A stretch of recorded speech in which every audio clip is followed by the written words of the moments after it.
make sure I actually start recording. Here we are at the beginning of session 14 of this Call of the Netherdeep series. At the end of last episode, it was called Sorrow's Embrace. The episode began with Ludo continuing their conversation with Emery Foy, the Unia priest of the Archheart, as they had studied the fallen obelisk ruins that had been graffitied upon by the demons in the attack on the city of Bazazan. Ludo, making a wisdom saving throw, felt a little tickle of eyes on the back of his head, but they continued to investigate the infernal runes and glyphs with Emery, with the help of a comprehend language ritual, taking a couple hours deciphering the script. They had discovered that the obelisk had been erected as a taunt for the fallen angel Zalikas, a Solar who was the right hand of the Archheart Corellon. But they had been slain by Grumsh, the Ruiner, the Betrayer God, as retribution for losing their eye to Corellon in a previous battle. They had learned in this blow, this became the creation of orcs, with the blood of Grumsh raining down on the elves in the battle below, turning some of the elves into orcs and their horse riders below them into centaurs. They also learned that this orcish fury became the legacy that Grumsh had imparted upon that lineage. Emery also began to mention stories of vestiges of divergences, weapons that were created by the gods. Let's change the music over here. These vestiges of divergences were created by the gods to help their heroes in the battles of the Calamity, but at the same time, the Betrayer gods also created deadly arms to give to their followers as well, culminating in a very deadly arms race. There were stories of an allegedly thrice-blessed champion who carried the blessings of 3 separate gods, and also Emery was told Ludo of a city that had been founded sometime afterwards, a utopia in a lush green jungle where elves and orcs lived together in harmony in spite of the war, but had been eventually destroyed and lost to time and history. At this obelisk, studying, finishing up with these taunts that were reading in infernal language, mention of the sorrow sworn and loneliness, which Ludo discovered to be these festering negative emotions that draw either likewise stronger, more sorrowful emotions that can manifest into tangible monsters. Emery was worried about this and plans to rush out into the waste to the fallen grave site to investigate further, with Ludo deciding that he will join them and go grab the party that likes to go get into fights and things, by his words, and be back in about an hour.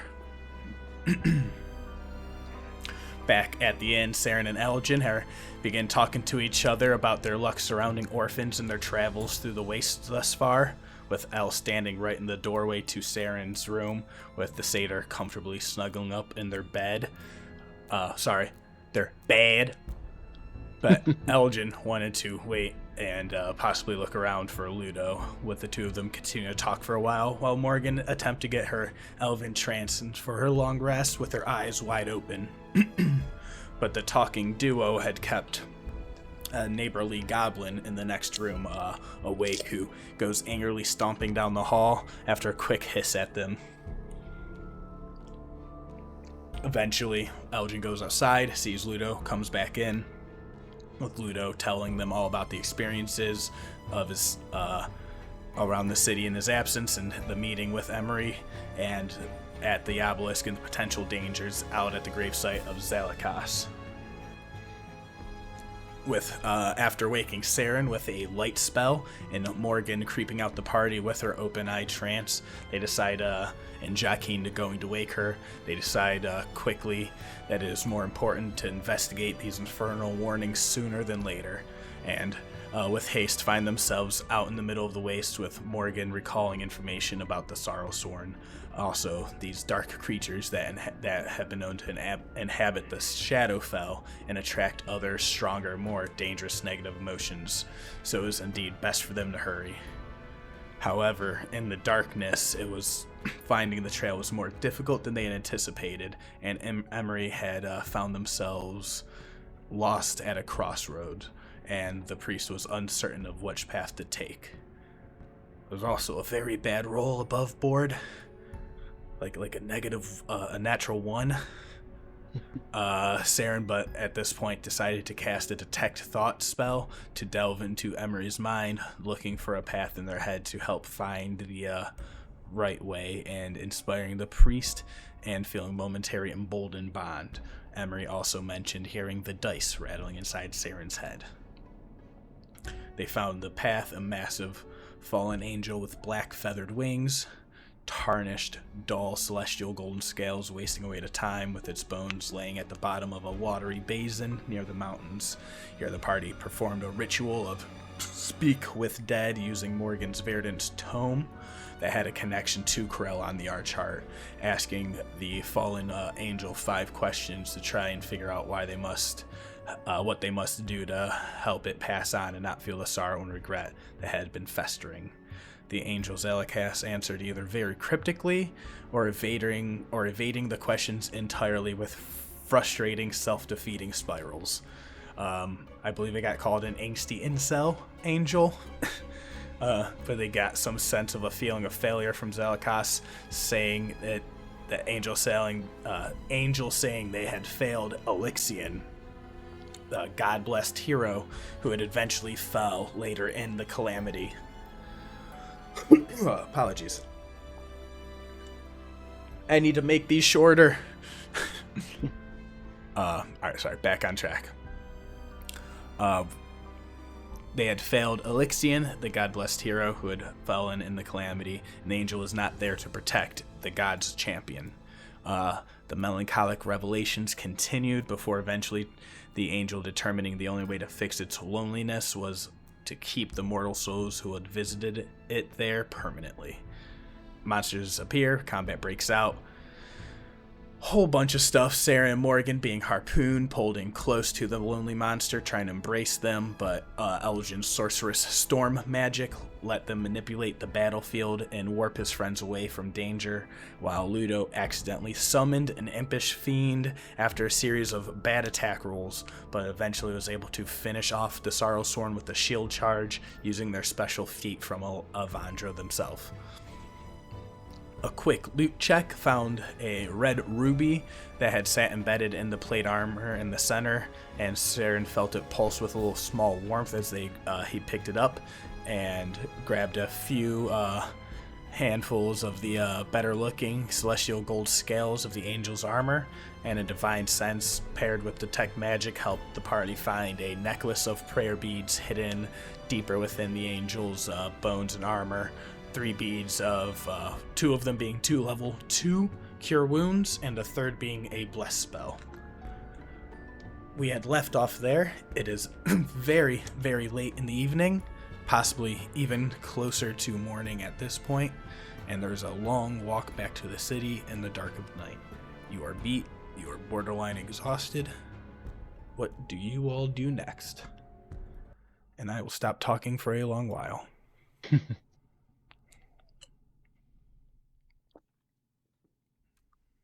What do you say we go back and, let me get my beauty rest? Oh, yeah, I'm pretty tired. It's been a long day.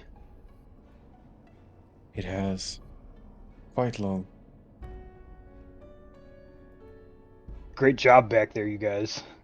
That was some great teamwork. Yeah, chalk it up for a win. No one really died, so it's always or went down or passed out. So that was pretty good. I think we can do this while we walk and talk. Let's head back down the road. Remember how we get there? Yes, I believe it's just this way. Yes, and I'll say it's easy enough. You actually all see your trail going back, and eventually you do get back to that point, just following your footsteps in like the trail. Like they're like very visible up to that crossroads where you saw you kind of like stood around for that second, and then you're able to like make sure follow the the footpath back, the footsteps back, following the path the way you would come. There's like a small sliver of moonlight that illuminates all of that.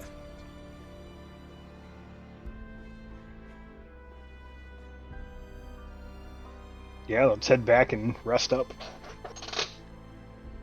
Then we can decide what to do in the morning. We've had a couple. I mean, didn't someone ask us to go into the gates on the other side? I thought we had a couple conversations with someone about that, helping someone out. Can't remember. I actually can't remember. I'm looking for my notes. I thought we had to do something though. In there.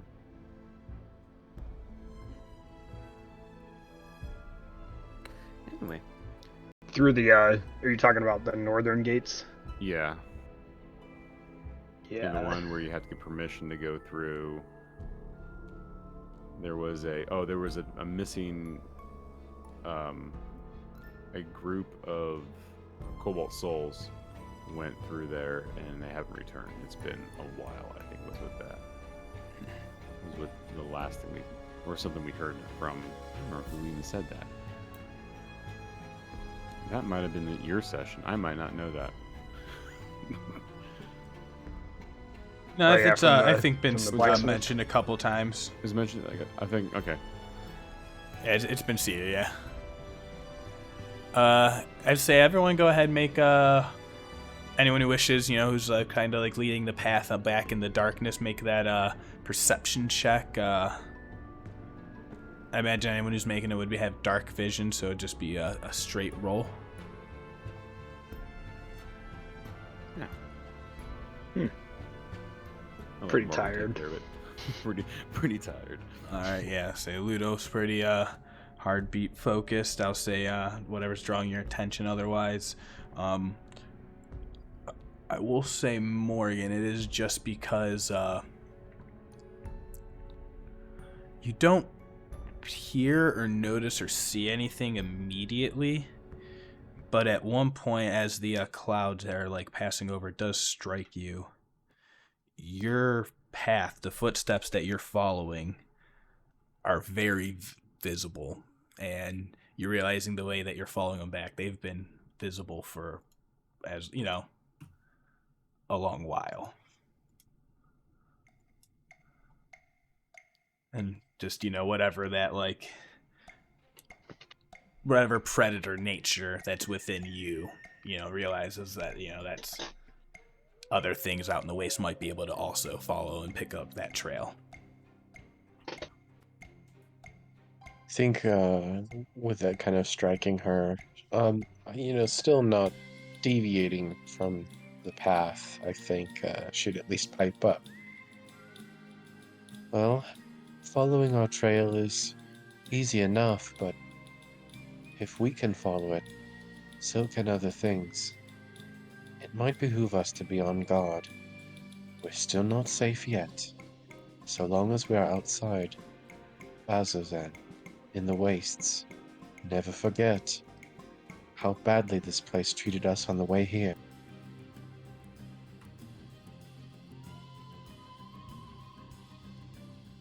Wise words, friend. Let's pick up the pace and be on guard.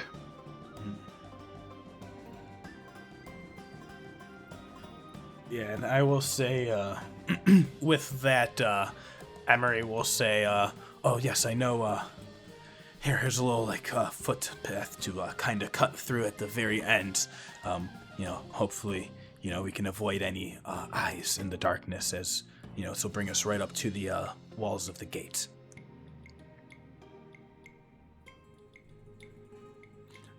So you see, that they are, offering to, find, they say with a degree of certainty that they have a little alternate path that will divert you from the path you had originally come up.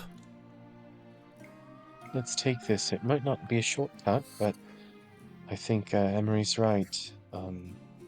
Any prying eyes might be disadvantageous to us. Shall we? I'm good at terrible at insight of my. Thank you, Yeah. Widow.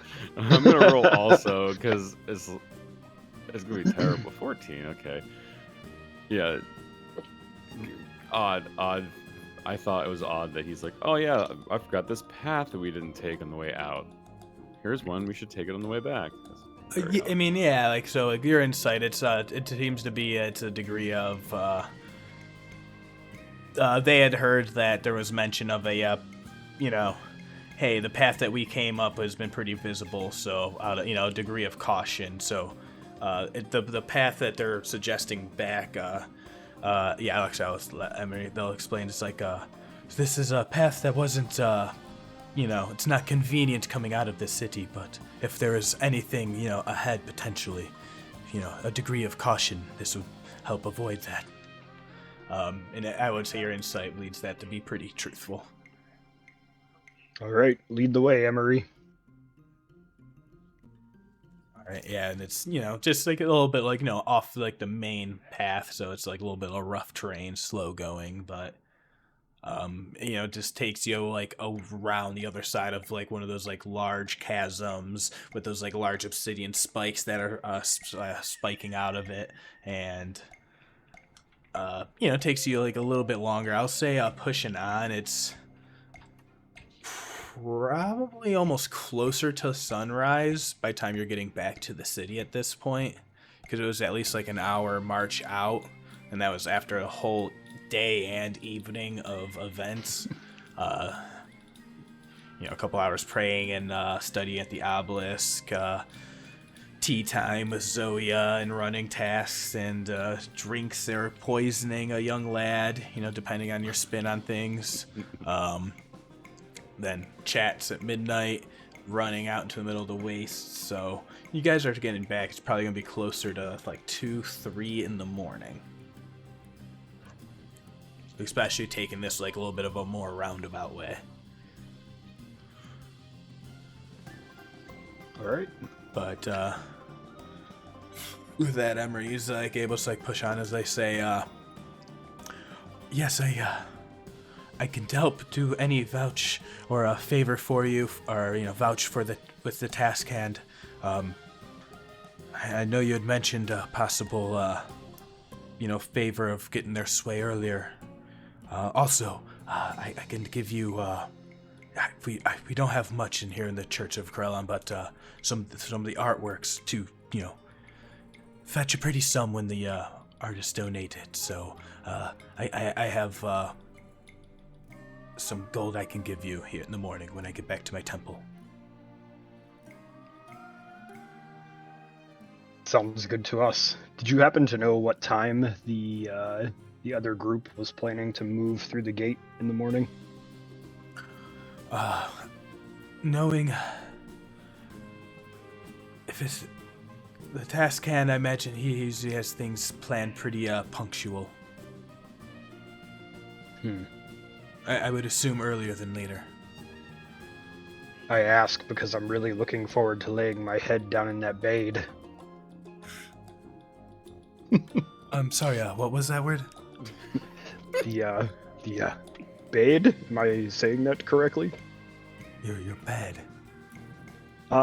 Yes, that word. Yeah, yes, just it's odd accents wherever you are from. That's just how I've heard it most recently. Most curious. This feels rightly a little pointed. Oh, hi. I thought you were taking a nap in the strong one's arms. As much fun as that would be, I don't think that he would actually carry me that far.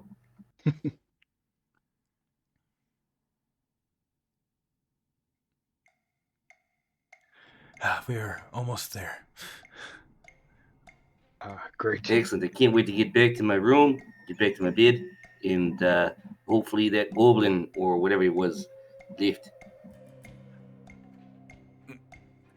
Yeah, so I'll say you guys, if you have any other, discussions or things, investigations, talkabouts, whatever, on the way back. Ludo, Yes. I couldn't help but notice what you did with your shield back there. Yes. Have you always been able to do that? I don't think so.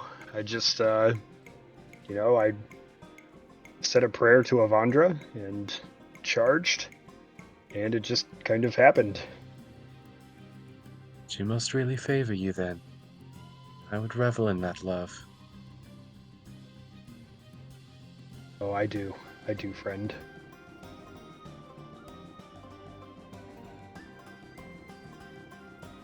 So, the Emery here seems to think that the task hand is pretty punctual. I don't know about you guys, but I think I need a full rest. But I'm not opposed to waking up early to try to get a head start if you guys think that is the right call. If I know the other group, they are typically early risers. Back in Jagal, they left at the earliest possible, I think. It wouldn't surprise me if they would try and do so again. It just seems to be their type, I suppose.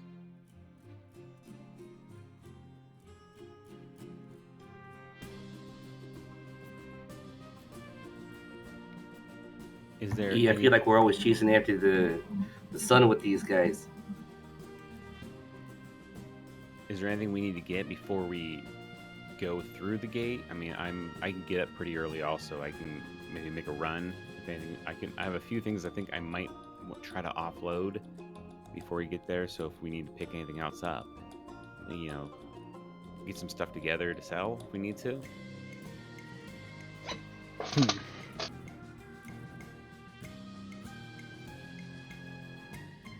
Looking I don't through think my I need inventory. to go shopping at all. Although, if the opportunity arose, I probably could. But I have nothing that I need direly at this moment. Okay, I mean, just thought maybe we can get rid of some of the things I just little knickknacks and trinkets that we picked up along the way, and maybe look for one small. Ludo, when you were out running around, did you see a place that like sold anything? I don't know, enchanted, like small haversacks or bags or something like that. That ain't like around those, or is the magic sort of the item department sort of low here? Well, would I have noticed some shop like that? So pretty much, yeah. There's like the couple interactions you had. The interaction at the blacksmith, who would talk about being able to enchant stuff, but being run out of their special materials. You'd probably notice like a few like basic shops, but everything was mostly like more like militaristic based in approach of things, and at least you didn't immediately come across like what seemed like a magical shop. Sort of. Okay. Yeah, I would just relay that, and this is the area, this is the street that I primarily went down. I didn't explore the entire city, but most of the places that I saw were blacksmith, weaponry, armor types of places. Not so much what you were describing. Yeah. Now, say you guys are definitely back, like able to get up through the gates. There seems to be you have to go up to the actual doors themselves that are closed up at night, and Emery does the knock, and a rude ass guard comes and says just like, "Woke me up. What the hell do you want traveling in the west at night?" Oh, please be, peace be with you. We are just, out from a pilgrimage. I am Emery Foy, the priest of the Archarts, and I have done work here in the city. And it says, another one of you busy praying types.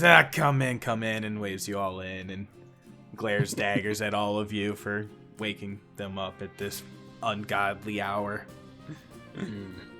Should you really be asleep at your post, sir? I would say I haven't felt more comfortable and more safe here than I have right now, knowing the guards asleep at the main gate. Makes me feel good and warm and fuzzy. Let's go to bed now, guys. Let's go sleep. The way I see it, if the guard is asleep, then he can't hear us. Well, I will go back to my bed if you'll stop bothering me. Excuse me, sir. I believe it's pronounced Bade. That is what I said, bade. Ah, my apologies. I'm sorry. You know, it's just hard to understand or something. You see, he's already passed y'all on I'm just over gonna it. start cursing in Marquesian. Fuck all y'all. I don't need to speak common. I will say, I think that was really the most iconic. Like, out of everything else that happened last week's episode, that's really the only thing we've talked about. Everything was new to me except for when we said bed. Bade. That's the only I remember. I feel like it wouldn't have been out of the ordinary, but the way that you just like rapid fired it in like you said it like 5 times within like 2 sentences. I'm gonna have Lost. to rewatch that video and listen to that part. It lost It on me was after a minute. So good. It really was so good.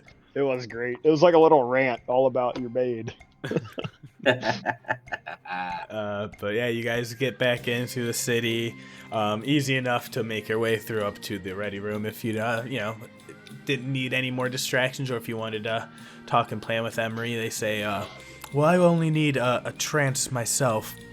I can try and be up at as close to sunrise and make my way up to it would be the barracks where Varen would be. That would be where he's having any meetings, or perhaps he'd be sending them off at the gate. I'm not entirely sure at the moment. We at least know they have to go through the steps of the Betrayer's Rise at one point. But who are you all expecting to come at sunrise as well with me? I don't know if we can all make it at sunrise, so probably not. But if you could stall them, I would find a way to maybe let them know that another group's coming through with this group, with the one that's going in earlier. That would be actually great. So your plan is you want to be able to follow them along with them. Yeah, I think so, or at least as close as possible. So if you don't, not stall them the whole time, but at least a little bit of time. Not all of us do trances. I do, but some don't. Yes, I need a full 7-8 hours. Oh dear, yes. I understand. Well, I will do my best to stall, and hopefully if any of you are able to come and help in the morning, or find any other means of, whatever your plans may be, I wish you the best of luck. But anyone, if you come see me there, or if I run into any of you otherwise, I will try and give you rewards for your help in this night. Emery, thank you so much for everything. And Ludo extends his hand in like a friendly handshake gesture. Without you, I surely would have died out there tonight. I was in over my head, surely. Well, it's a good thing my friends and I were there to help.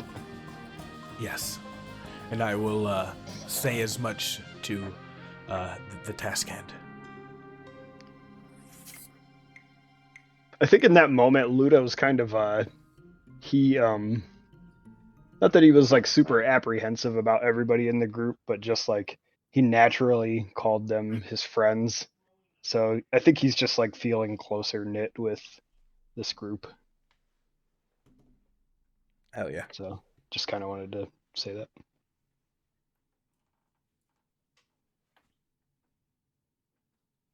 So yeah, let's get to those beds.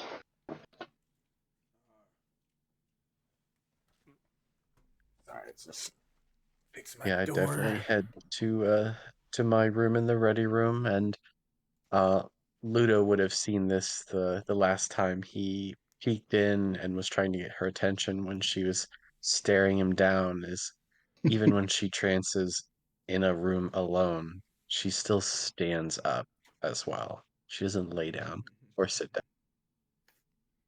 Let's find You've some never actually food. seen her like really sit down or lay down. Just always upright. She's always upright. She's standing or like slumped over on her little like walking stick. She has bad acid reflux, and she wants to be upright so it doesn't hurt much.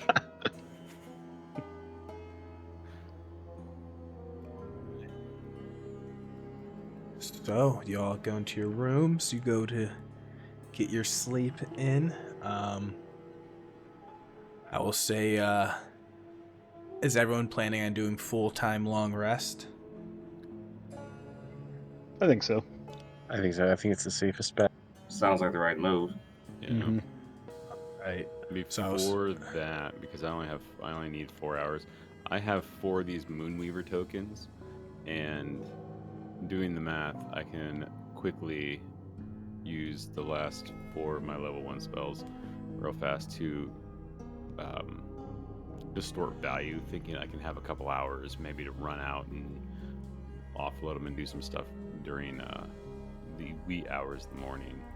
So I'm going to just spend all those to enhance the look of these tokens. Oh, so how long does that last? 8 hours. Okay. Yeah, 8 hours, no concentration, 1 foot sort of value. It takes a minute, so it's going to take 4 minutes to do 4 tokens. And I can make it look magical or change the appearance.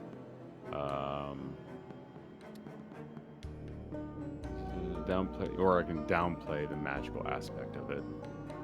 I can add a flourish, illusionary flourish, or polish, or reduce its value.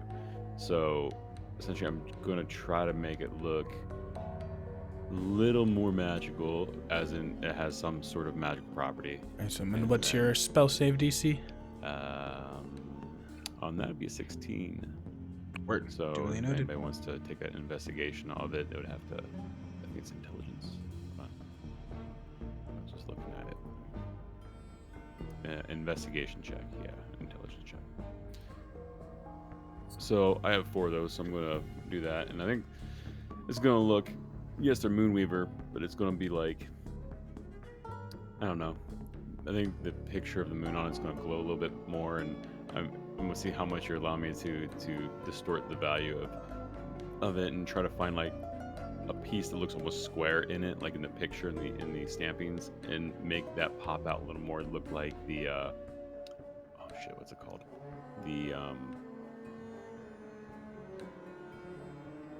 I can't remember the square thing they worship here off the top of my head. Dodecahedron? No, that's not it. Yeah. Is that what it's called? Dead to 12 is the dodecahedron. Yeah. What's those? That's what the Luxon is. The Luxon. That's it. See if I can make it like pop it a little bit to make it look like in the Moonweaver there's a little Luxon emblem. So you're trying to do it. It's Moonweaver and Luxon. Yes. As a unique item. Yep. But 4 of them. Yep. Got it. This is how we get chased out of town, guys. Right here. I might not, but I mean, we're sleeping, so I'm gonna use the 4 spell slots and hopefully go offload these things. Yeah, do it. And then I go to sleep, which is weird because I trance. But I lay in bed, I pull the sheets over my head, the covers over my head, with my face peeking out and my eyes wide open in a trance. Amazing. Well, we'll say for the times, we'll go ahead and fast forward to the 4-hour mark, where the trancers will get their long rest in, and they'll wake up after those 4 hours. Ooh, can I hit my long rest? Go ahead. Rest both open. So use it is normally, I will say, you are probably all used to like waking up at like wee hours dark, still, with while other people are still sleeping.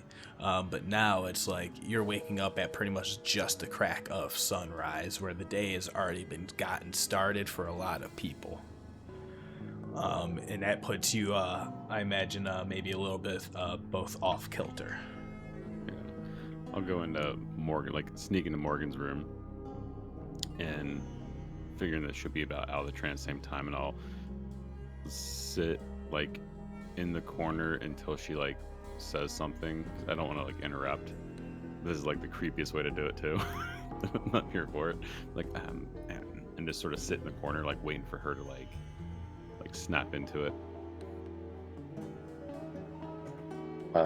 And kind of being in her room, you would see like she doesn't immediately like greet you, but like she animates.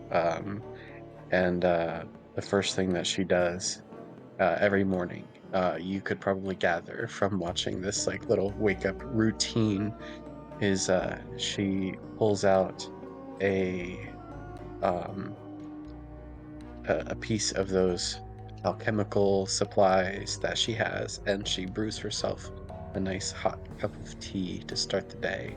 And she offers one to you as well. Oh, yeah, sure, that'd be nice. Thank you. And take it. And what is it? Oh, it's just like Just tea. herbal tea. Yeah. Okay. Yep. Good morning, Aljin. Good morning. I was gonna try to maybe sell a couple of these things I had, get some more coin, hopefully maybe poke around, find some shops or anything. Not anything major, just seeing if anybody knew of any place to buy, like, I don't know, something we can store more things in. Sort of thinking about traveling a lot, maybe have something magical to put it in, like a little haversack or something. Make loading and items faster. Also, maybe take a peek at the Betrayer's Rise and see, or the steps, and see if I can check out that group, see if they're around that way also. I mean, you don't have to come. I'm just letting you know what I'm doing. So if something happens, or you don't hear from me, or maybe I'll just meet you guys up the Rise. Yes, why don't you also take Jacqueline with you? Jacqueline. I'm just looking at the bird.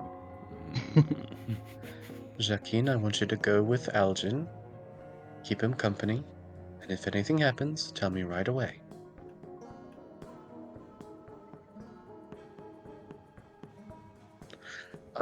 While you do that, I think I'm going to see if I can find Emery. I think he'd probably be up at about the same time we are, and I don't know, he might need our help and maybe collect that gold that he said he could get us as well. Yes. Oh yeah, that's true. I forgot they had that.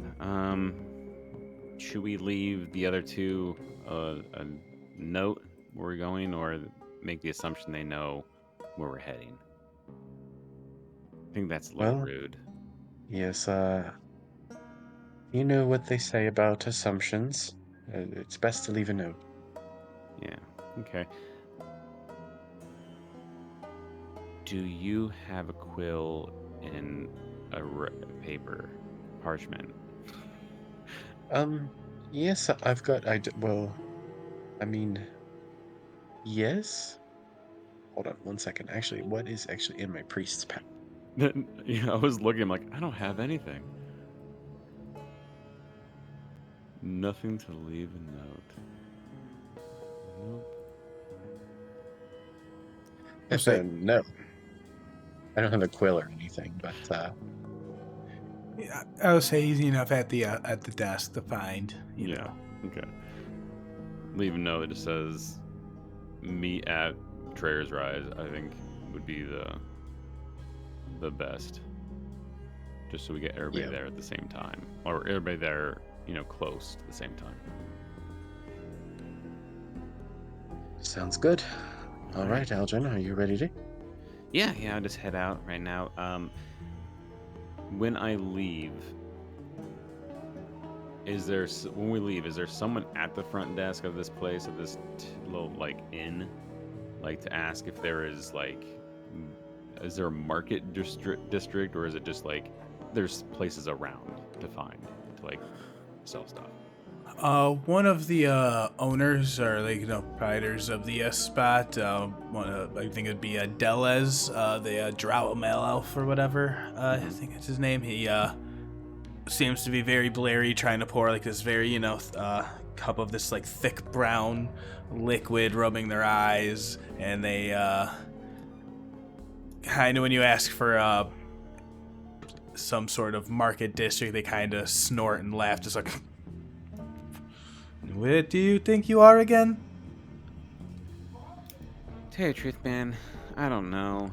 It's been like a long couple days. I think we're in Bazzoxan. I understand that, but I mean, there has to be some sort of commerce, right? There's as far as general goods, I think they can just sell some general goods out of the barracks. The military, Clang and Tang, the armory goods, can take care of you there. And then there is the other goods shop, the Aggregate, next to the Reaping Sow. Over on the south side of town near the Gates. Near the... Say that word again. Gate? Near the gates. The gates. Okay. Gotcha. So gates. The gates. I wasn't sure if we were going anywhere. I thought maybe you told me to leave and get. So I had to make sure. Different dialects. It's weird. All right. I'm just gonna say real quick, Saeryn, you get inspiration for all this. I'm so sorry.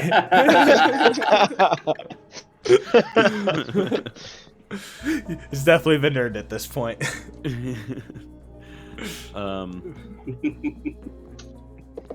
Okay, that sounds good. I just have a couple things I want someone to look at. So, what was the last one you said down by the gates? It was it's the Aggregate, and that is the name of the shop. The Agri-Gates. The Aggregates. Gotta love clever I'll take a look puns. down there. And it's next to the butcher shop, the Reaping Sow. The Reaping Sow. Very, very clever. Here, do you have a map? I will point it out for you. And, that'd be great. I've been through the gates a couple times now. Very friendly guards. Can't complain. They don't listen. So yeah, perfect. I will take a look at that way real fast, and then thank you for your help. And your lodgings were comfortable. Are you coming back? Can I clear out the room?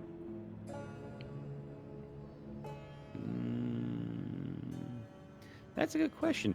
Ask. The other two are still here. The big one and the satyr one.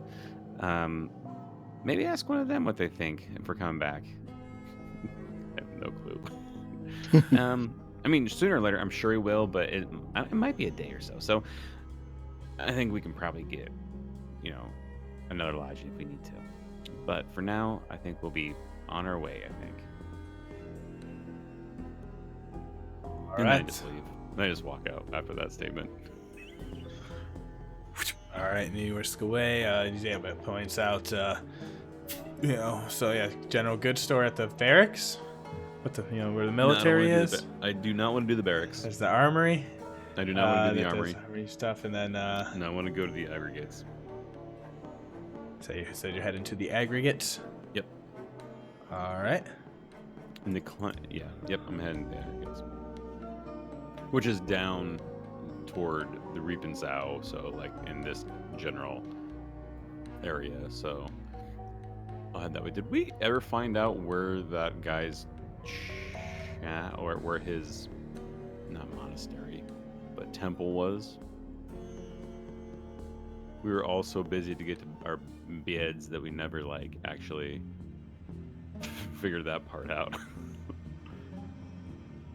Anyway, But anyway, yeah, that's where I'm heading. And I'll be like, all right, well, Morgan, I'll see you up toward the steps there of the Betrayer's Rise, and just let's make it like a little bit. Don't know how long. Less than 3 hours. Oh yeah, we'll do it like this. We'll just drag an Aljin on over there. Oh, that didn't work. Well, all right, you're going to the Reaping Cell. I was trying to drag your token on my thing, but it wasn't working. I'll have to fix that for later. But either way, so while that happens, Morgan, what would you be up to? I would like to look for Emery. All right. Yeah, so they said they would be heading out first thing in the morning from their temple and probably heading like over to the barracks to go find and talk to Varen. Yes, that is where I would try and look first. All right.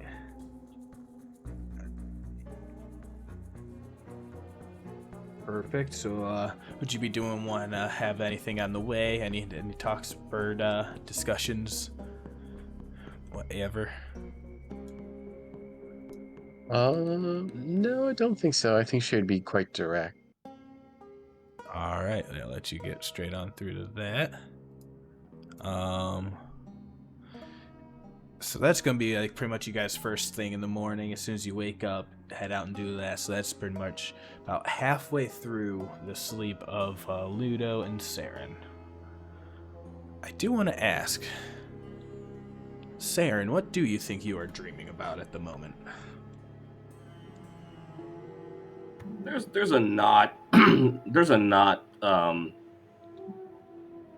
a pretty good chance that he's having just a nightmare about that the battle we had earlier with the gigantic dead angel corpse in the background. Like, that's just not a good time for anybody to see.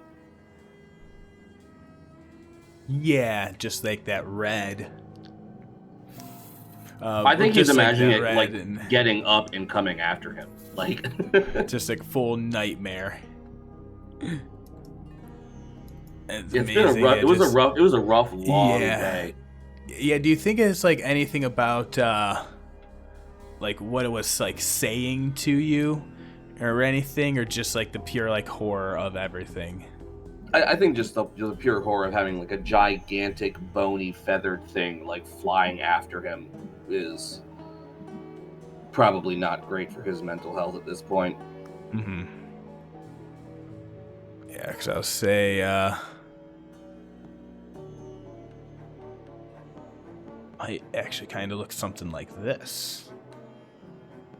They surprisingly didn't have this one ready. Wasn't ready for Nightmare of Angel, surprisingly. But yeah, just like those haunting and just like that, that chorus of Nightmare. And yeah, let's get that music updated. But like, how do you think like that like affects Saeryn? Like what about all of that is like the most frightening to him? But yeah, here's that. I'll also say I like to think that since he's like running in the dream away from the angel, he ends up tossing and turning in his bed a lot, and ends up basically kicking his hoof against the side of the wall where where the goblin was staying. Yes. Yeah, it's just like kind of in beat to that, and it's just like this like awful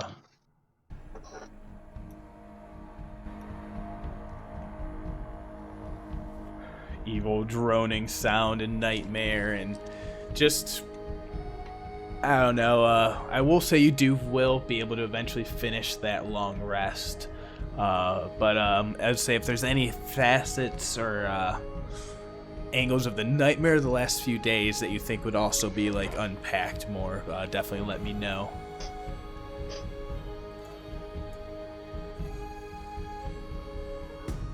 I'll think about it. I'll probably re-listen to the previous episode as well before I tell you anything more precise than that. No, perfect. Yeah, and I would say it doesn't have to be anything in the moment. Just definitely wanted to. Unlike some D&D actual plays, we listen to our own show. You got to. We say and make up a lot of weeks things. in between them, yeah. Yeah. Yeah, I do try to catch up in the end. All right. With that, we jump away. Oh wait, actually, this is what I was talking about, by the way. Do you think the nightmare looks a little bit like this, Saeryn? Oh god, looks exactly. Look at all the blood. Look at the fact that it's got a little heart thing on the center of its like chest thing, so you know that's a JoJo's reference. Everything's nightmarish. Yeah. It was me, Dio. And actually, you do see from your past, just randomly, like a memory, like your old friend Dio, this large, fat, tabaxi thief, and he says, "I am here," and he starts to chase you. Oh god. No, it's gonna be like we're gonna get a Chungle Down Bim situation here with Dio. I swear to God. I don't have any portraits. I don't have any my magic's not working. I don't have anything in the you stream. just run. It's just Saeryn sprinting, and Saeryn is not a physically athletic person. He's an overweight satyr. He's not doing a lot of calisthenic exercises. It is that mirthful leap, you just. Whew. Oh yeah, he can jump really far, a couple times. Yeah, and I will say I've had this up. I've never thought I'd have a chance to use it, but.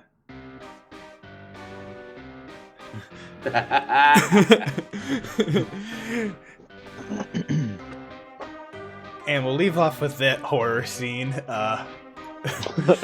As we cut over to Ludo, what do you think your dreams would be? I think Ludo would be dreaming about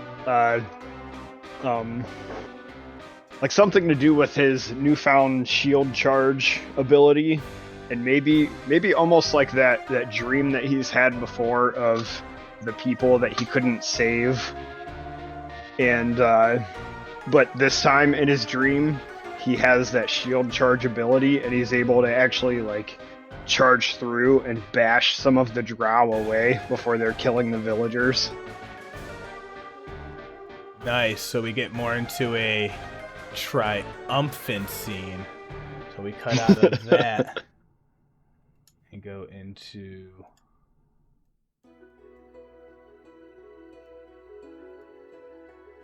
It starts off with that scene of the burning village and the fire, but this time it's more in that slow motion. You're having visions of not failing, but you're able to rush in and dash and be in there that extra nick of time and smite and push back.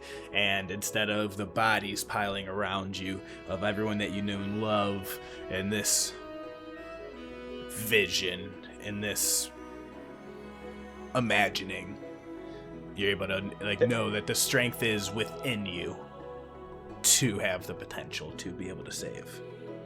Yeah, and I would think that it's not fully triumphant, but he's able to save, a chunk of the people rather than watch them all get slaughtered. Not completely helpless. And I think that's kind of like a metaphor that he does still have some growing to do before he could be powerful enough to, actually triumph completely in a situation like that again. Mm-hmm. But he is growing stronger, at least subconsciously, where he actually could make more of an impact on the outcome of a situation like that. Yeah, no, beautiful, and it is, especially just that touch in that moment of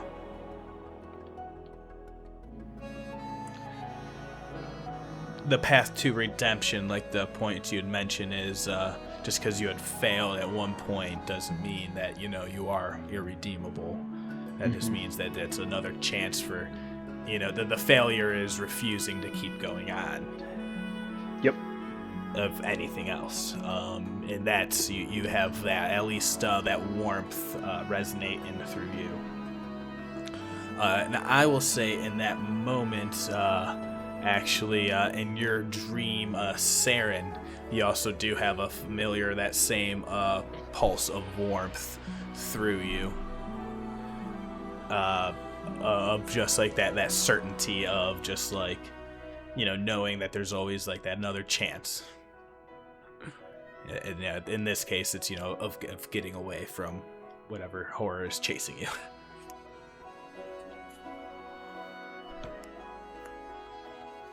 So we cut away from those dreams because you guys still have a little bit longer to sleep. So we cut in. We're just gonna head into the shop. We're back on the overmap. Aljin, you are looking for the Reaping Sow? The other one, the Reaping Sow was the butcher shop, right? Oh, well, the one's like right next to it. Yeah, like Yeah, you were it's told that they're aggregates. next to it. Yeah. Yeah, so I was gonna head to the aggregates. Awesome. When I get close, like when I see the Reaping Sow, I'm gonna make a pass. Pass it, go, okay, there's the Reaping Sow, there's the aggregates. And then, is there anybody around? Like, is there anybody on the streets at this point, or is it pretty dead? As you're walking over, actually, to that, as you're coming down one of those side streets and you make that quick pass over, you do see along the side of the streets, there's this like one orc person, just like a burly, larger build. 1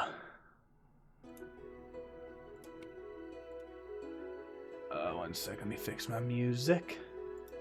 I got myself all messed up.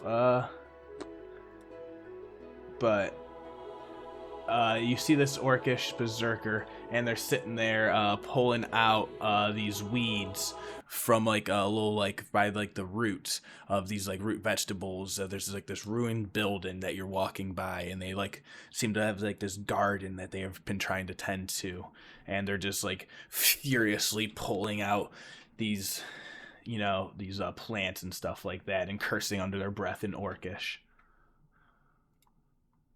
And then they kind of look over and make eye contact with you. Just sort of walk past, give a little nod. Like, at this point is sort of like, all right, clock them.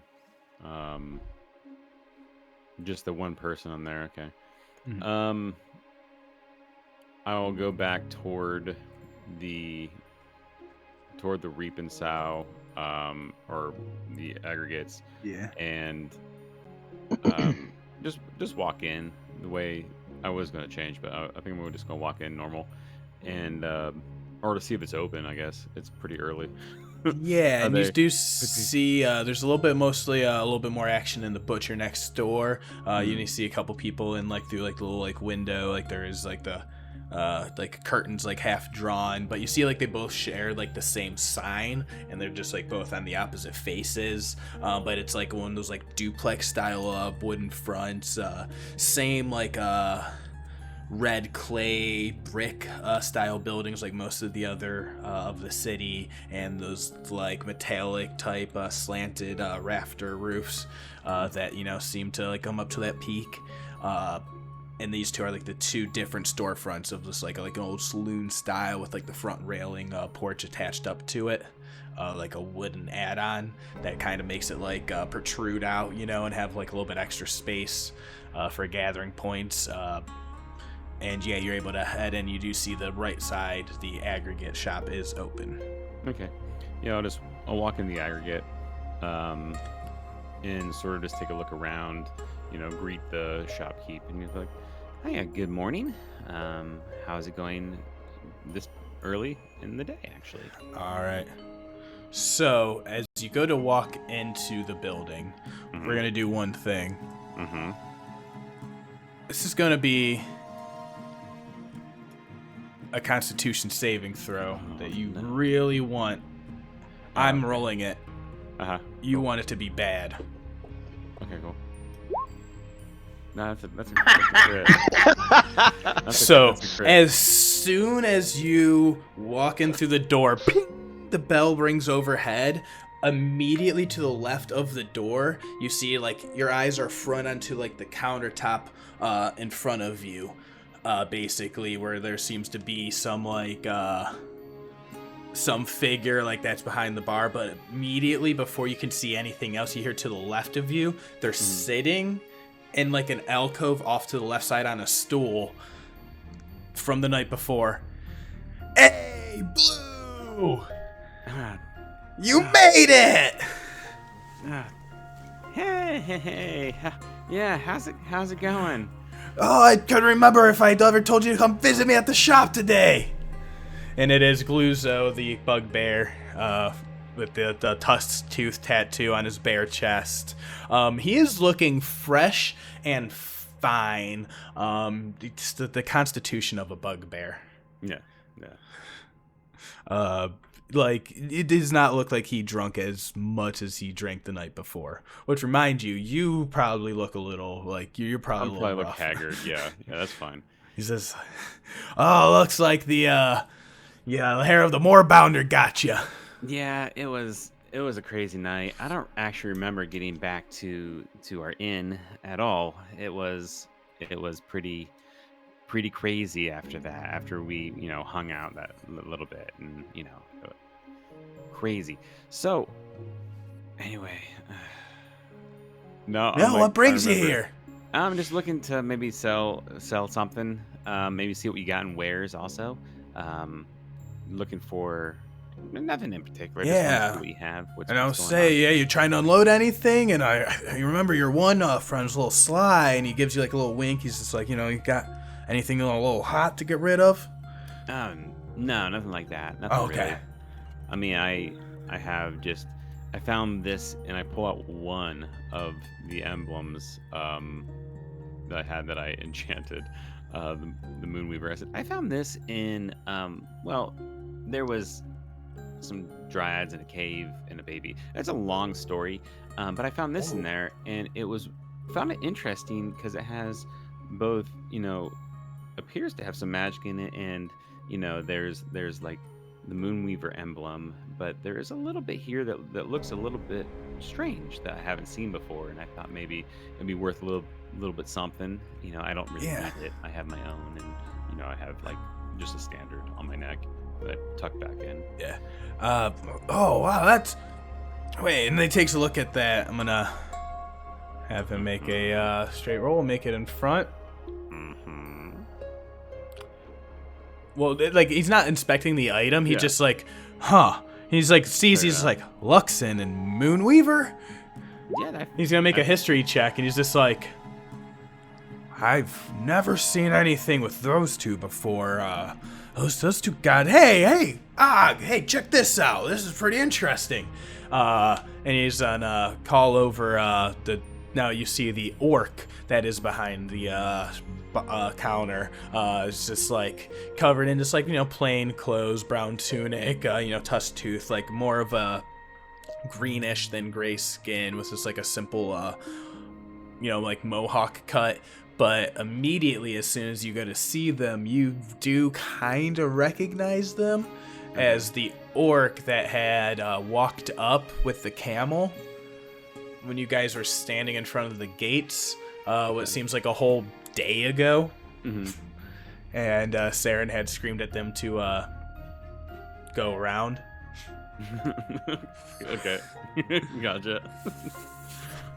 You kind of like immediately clock that, but they don't seem to like recognize you because you're hood up and like not just like that. But that's just like a funny ping in your head. You're just like, oh no.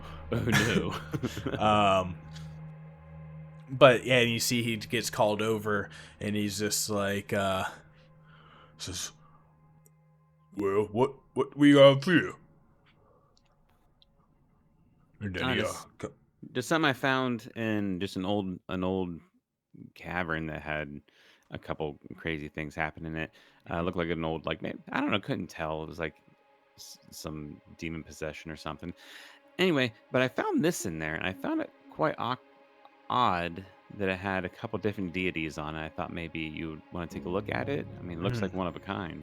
Yeah, and he pulls out like a little, and he's like, oh, artifacts, and he pulls out like this like little like a loop item, like kind of like what would be like a jeweler's type thing, like lens, and he goes to go and look at it, and he's gonna go ahead and make this check with advantage.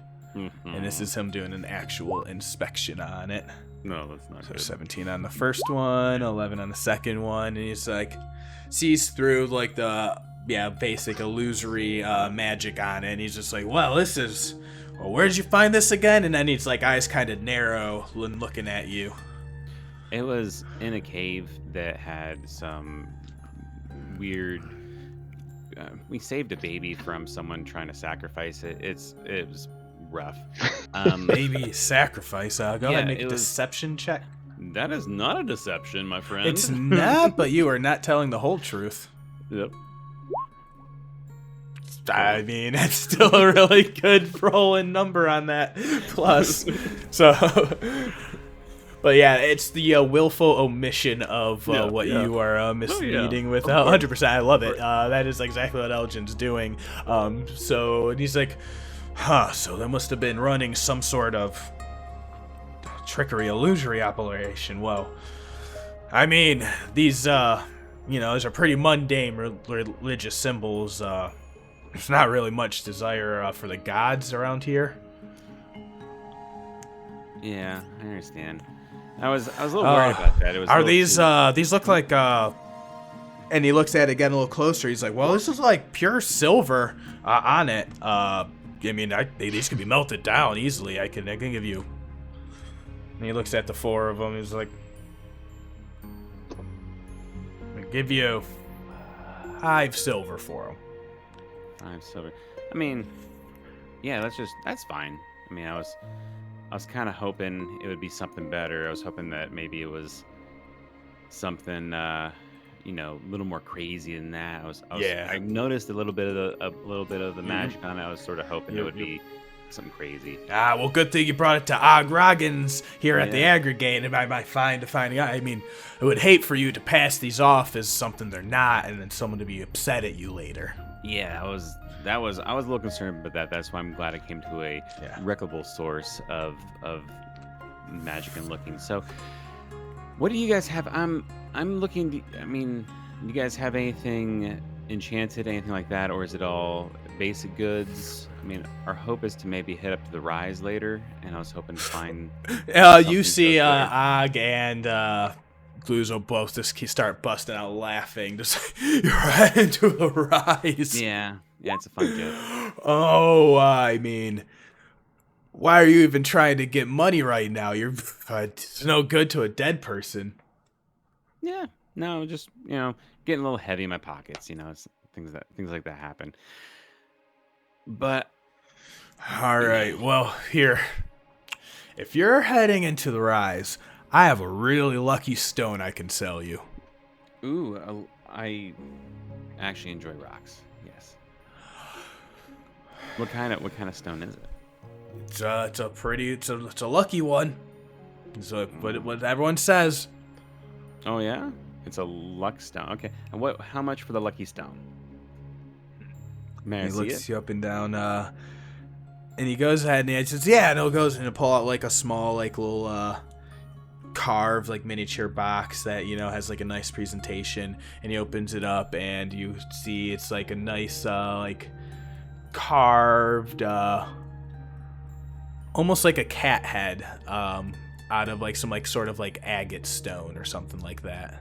Mm-hmm. And it's like polished, and it's like eyes a little twinkle, and he says, I could probably part way with this. It means a really lucky stone. These things usually go for about, say, 1,500 gold. Oof. That must be an amazing stone. And I don't think that's going to be in my price range, which is great. But I will say make an insight check.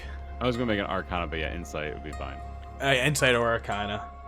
I mean, Insight lets you know he's Yeah. not. He's kind of jacking that up, especially with that Yeah. interaction before, and he's just like, all right, if items are being a little inflated a little bit around here. Yeah. So, okay. Yeah, that's a little much, and I mean, I usually don't need luck. I travel with my own little lucky guy. That's what we call him. And I will say at this point, Gluza looks over. He's like, Being "Hey, horribly ugly. these guys are pretty all right. I'll say, maybe vouch. If you guys, if you get any sticky fingers, maybe come back. We could work out a deal." Yeah, we'll see if that. Here's this. What do you think about this? And I do the action to get the cloak of billowing to actually billow out. Ooh, And be like, go ahead. so, Make that a performance check. oh boy. So you see how well you sell that whole, the whole action. It's getting a lot of good rolls in from, getting some rolls in from there it is. There it is, number 4. I would say the 9. Put it So it on does like a, 24. but like, and it's like, but it like just happens to happen like at the same time that there's like a draft that comes in through the door already a little bit, unfortunately. So like they see it and it's like, oh, and they go look at it. It's like, it does appear to be magical, but what is it? So does it protect you from anything? Does it stop some arrows or Nope. dragon's breath? Mm, Change haven't tried- colors? Haven't tried the dragon breath one yet. It does not change colors, but it makes you look cool. I I mean, mean, it's doing a bang up job for me. and then you see Gluzo's like, I mean, I know some people in like Sirius or Oshana that could, like they liked a little bit of flourish.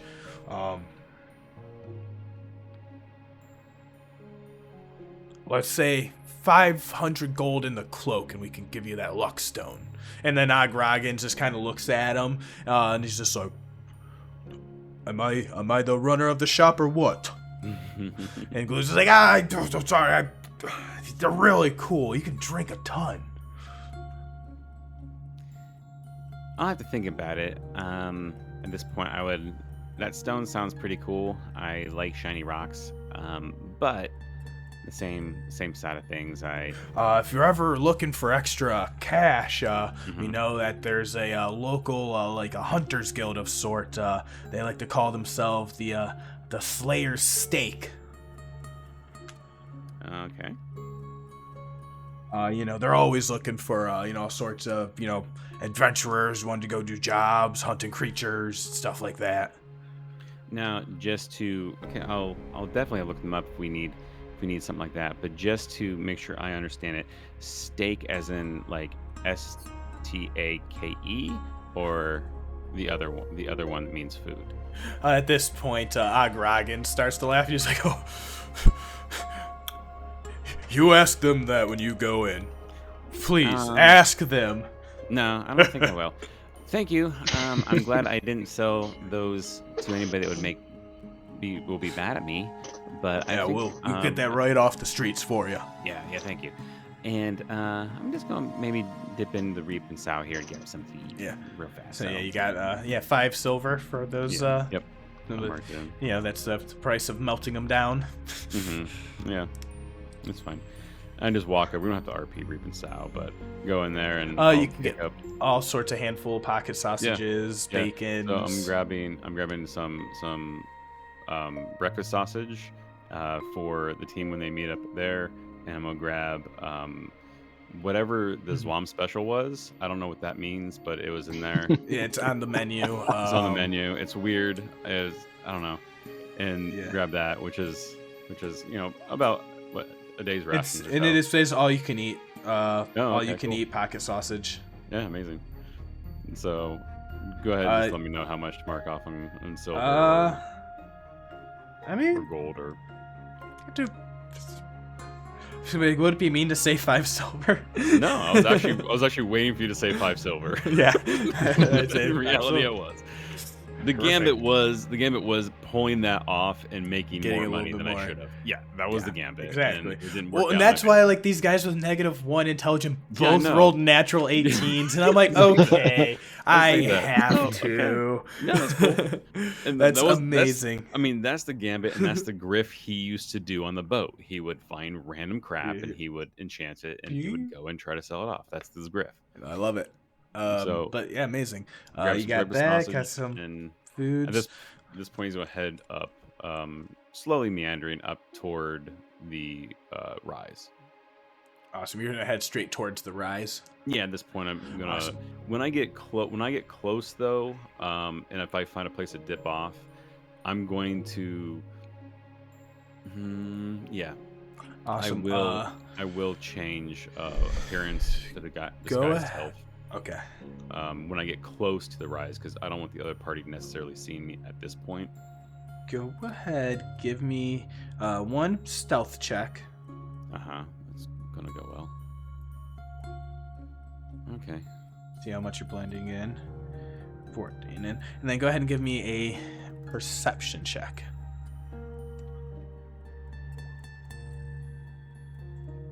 Not great. All right. Sort of all over the map right now on these. All right. You do see actually the other party heading their way up as you're like heading up from the south. So you're heading like we're pretty much like you're here on the map. Yeah. You're starting to head up in this direction, or would you have headed this way? No, I would have went from where I'm at. I would have went straight north, and then probably would have cut across the main. So as you hit to that I would've one hit intersection up this there, way. as you're right there, you see coming from a more roundabout way, like avoiding the main town and the barracks, you see the other party heading out from over this direction. Okay. When I spot them is like when I would have ducked into an alleyway and shifted into a short, like my height, human like child, like a 10-year-old, 11-year-old, something like that, like a kid. Awesome. Like humans aren't really really seen around here. It would be a orcish kid. Awesome. And you do that after you see the party? Yeah, after I see them and make eye, like spot them, I'll Awesome. go You somewhere where they break can't line of break sight. contact. Yeah, yep, and then Awesome. change and follow them. Okay. Awesome. So you do that, and then you see shortly, if you like peek back after a second, they're like completely gone from sight. Seem to have maybe like kind of almost double timed it. Okay. Yeah, see if I can catch up. Knowing where they're probably going to head, we'll probably try to get there as... All right. So we're going to do a little bit of maybe a rewind. While all of that was happening, the other two, Ludo, Saeryn, still having those dreams. Morgen, you were headed towards the barracks to go meet up with Emery. Yeah. We will go ahead and I think take a quick break right here. Perfect. And then get into that when we get back. Sweet. Because now we get to hear the fun music. All right. Sorry, I went be off right on a back. shopping tangent, guys. Oh no, that was fun to listen to. That was it. I was like, hell yeah, let's go Yeah, find let's do it. something. Yeah. That was cool. Turns All right, out it's go use also the restroom. thief shop. Yeah, well, now I know. Which I might have Be known right back. before. I just didn't make any notice of it. All right, be back. Yep.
All right, I am back. I am back also. I'm gonna Yep. mute for another moment real fast. And do a thing that I don't want to be heard on microphone. Give me 1 second. Now I get to be quiet. No, I get to be quiet for a while while you guys play.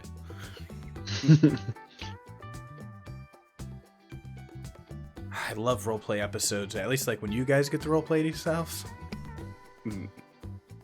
As a DM, it's the best. You're like, I didn't have to prep anything really.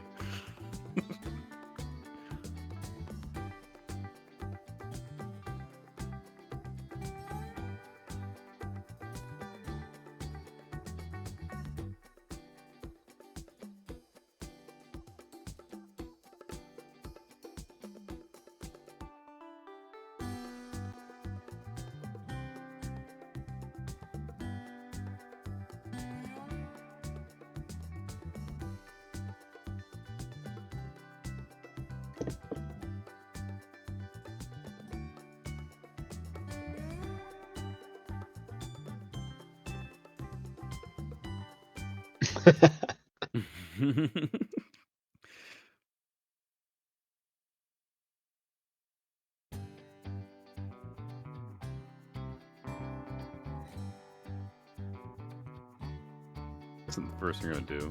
Morgan is be like, tell me about yourself. Let's see how much the module actually gives you on backstory.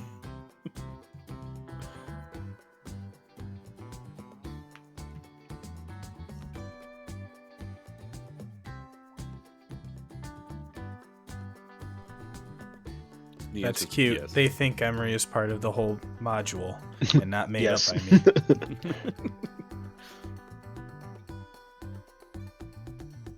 I think the question should be trying to decide which toppings I want to order in the pizza. Yeah.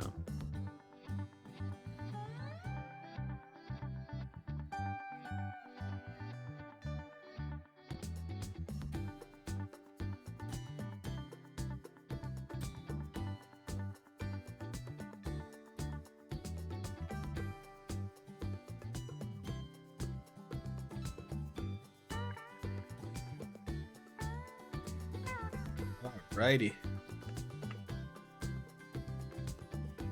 Alright, we'll say everyone good, got their drinks, their things, their stanks. Alrighty. So Saeryn's dream swaps to dreams of pizza. This like weird Marquesian delicacy they had learned about. That's like this like fried like nice fluffy dough, nice crunchy on the outside, topped with like sauces and cheeses and all sorts of meats. And I'm probably not making it easier on you, huh? So I'm looking at the menu for this one pizza place, and I'm confused by the menu. No. Straight up, it's pizza your way, meat pizza, veggie pizza, and then chicken pizza, which you'd think would be under meat pizza, but it's broken out for some reason, and It's its own separate. I'm staring at it going mad. Like, Huh. I don't know what to do with that. It's not meat, it's poultry. Psh, I Interesting. can't say that with a straight face. Anyway, that's hilarious. I'll also say this: the website has a estimated ready at on here, and it's looking like an hour and a half to get the pizza. Wow. Yeah. Oh yeah, Friday. So we might be switching to Domino's. Mhm. Good call. Anyway, before I get more sidetracked and start eating food, Morgan, you are heading your way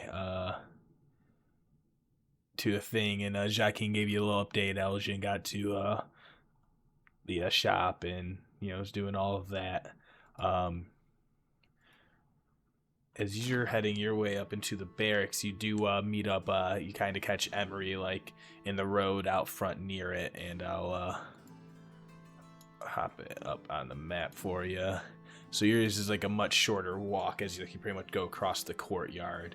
And that very early hour, you catch Emery there, and they say, yes, I was hoping to catch you, any of you, before, going in.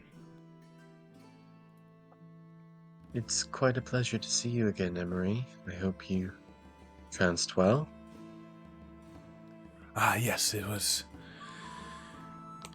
dreams of settling in unease, but I fear of what it may mean for what else is to come. Yes, the future is obscured in a mysterious veil, and to peer into the other side is unnerving at times. So, Emery, what do you have planned for the day? Oh, well, first, here, and then he goes and, or they go and give you, I keep, like, misgendering my own, character. It is making me, I'm like, I need to remember it. Need to remember, say they. But you get handed over, the reward. They say, here is, the gold, that I was able to, muster up. I hope this is enough, and it looks to be about like 1,000 gold. This is for you to split between you and the party. Absolutely. Thank you, Emery. I'll make sure that it gets split evenly amongst the party members. We appreciate it, as always. But yes, I was going to come in and give an update to the task hand about what happened and give you vouch for you as the party. And what was the request that you had all settled on? Well, we'd like to see if we could delay the other descent until, well, even if it's for a while, we just don't want to be too far behind, but the longer the better, I guess. If you think it would help, I could go with you. Mm-hmm. Yes, I think that'll help give assistance. But we will see what they say. Why, may I ask what the reasons for the delay would be? If the task hand were to ask. We have some very personal history with the group that seems to be making their descent this morning.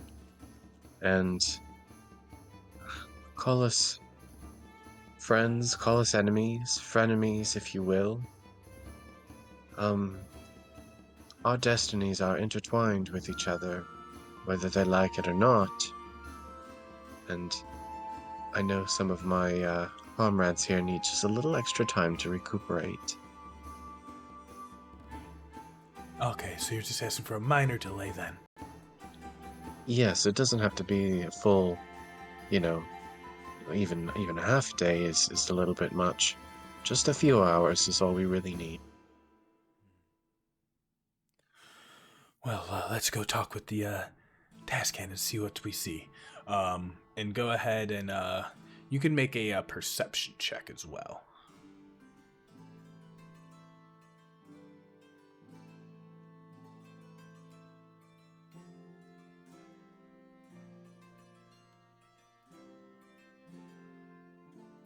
Alright, so 13.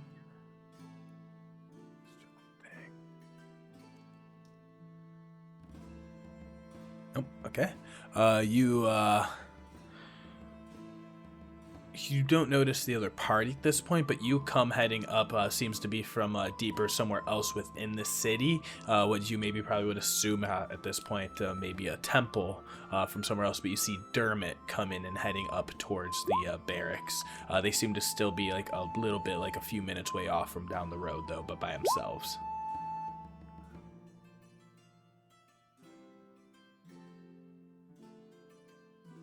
You said it looked like Dermot was just by himself. Yes. Do I kind of clock which direction they're going? Are they heading up now, or? They seem to be actually heading up towards the barracks. Oh, okay, so towards. Yeah, probably like a few minutes away from that direct, All right. Well, I think I would kind of follow in Emery, and I assume that they are heading into the barracks to talk to the task. Yeah. Awesome. So you Speaking head. of- Go ahead. I was just going to say to Emery, speaking of that other party, it seems that one of them's heading this way. Oh, well, maybe we should probably hurry and say what we say to the task hand then, huh? Let's be swift about this. All right. And as you head in, the first thing you are noticed with is the make sure I get my right description. That these barracks are filled with the sounds of just various chatter, even at this early hour. Voices shouting orders and clanging metal. There's armored Aurora Watch soldiers that go about in their businesses, performing drills, sharpening weapons, like all above the grounds. And I will actually need to make sure I have the right space. I think this is the right map. Just to give you a visual before only pretty much you and Emery are here, but we'll say these people are gone right now. Just give you a visual of, like the various rooms. These barracks are divided into, like, there's more 4 main sections. It appears like there's these war rooms, the mess hall, there's a training area, and then there's like sleeping quarters off in the back row. And it seems to be Varen is like off waiting in what would be the war room, like, which it seems to be this like more central area.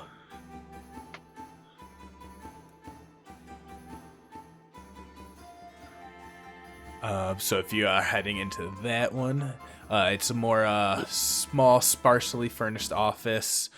Seems to be, used to discuss like various battle strategies, but other stuff like that. A circular table in the center room covered with various maps and various, notes and scribblings. And Varen looks up as you approach, and he says, "Oh, yes, good to see you again." It's good to see you too, Varen. Why, what, may I ask, brings you both to me this morning? Well, you see, there is a group of individuals about to make their descent into the Betrayer's Rise, and I was just wondering if,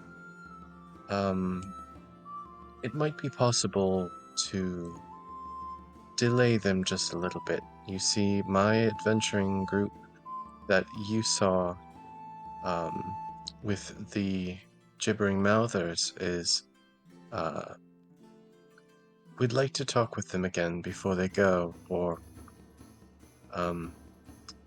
yeah, we have a history with them, and our destinies are intertwined. Oh, and I see you are aware that they are entering into the gates already. Yes, I suspected they'd be off pretty early this morning.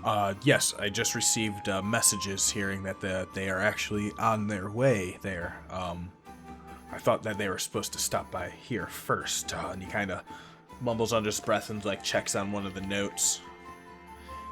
Seems to me might be a little hasty. Well, you're asking for a delay. And then Emery speaks up and they say, yes, they, I will say that this group in front of me, that Morgen here is representative of, they helped me in a grave concern last night in matters of the divine. And without them, surely I would have perished and there would have been great danger. So as I can vouch for their dignity and good measure.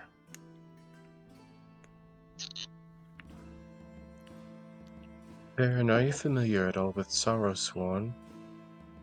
Sorrowsworn. And you see he will go ahead and make a quick little roll of history.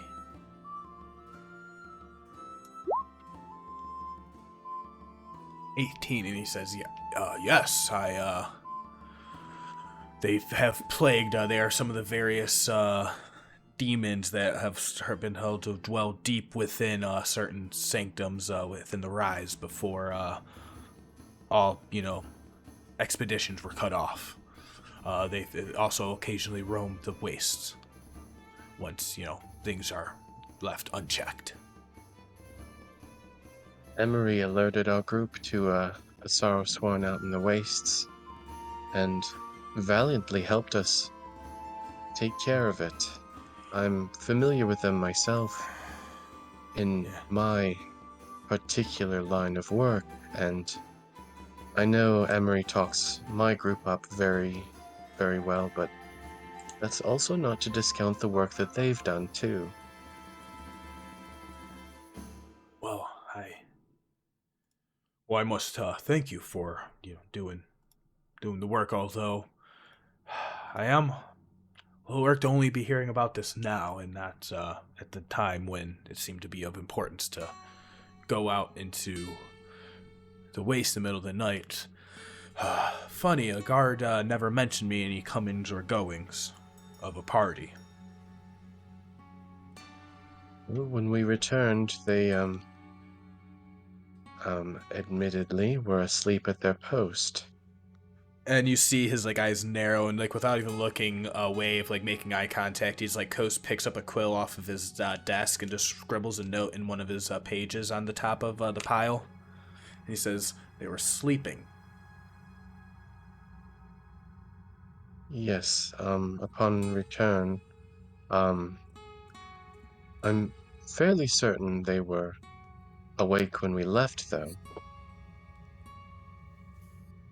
Well, perhaps their embarrassment's why I was never alerted in the first place. We'll have words with them. Thank you for that awareness. I'm just the fucking Baron, he wrote that down. He's like, oh, my guard was sleeping? Oh, we cannot have that. No insight check required. Morgan, you're yeah, I just got someone fired.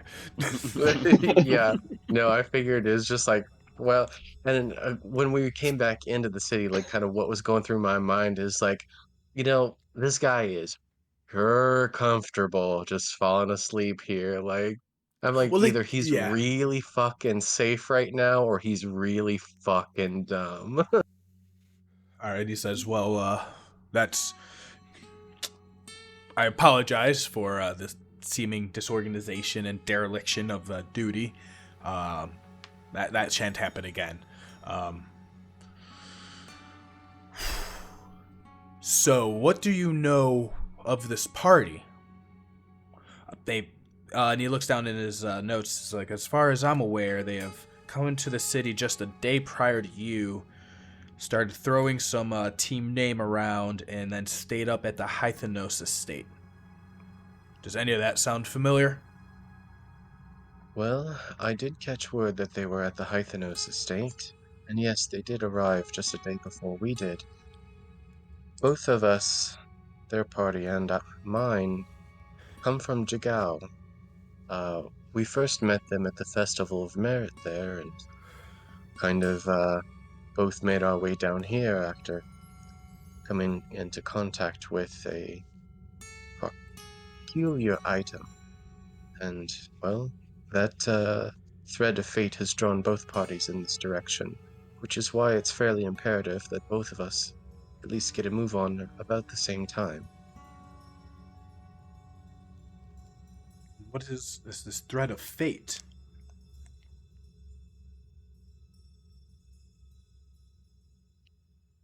Well,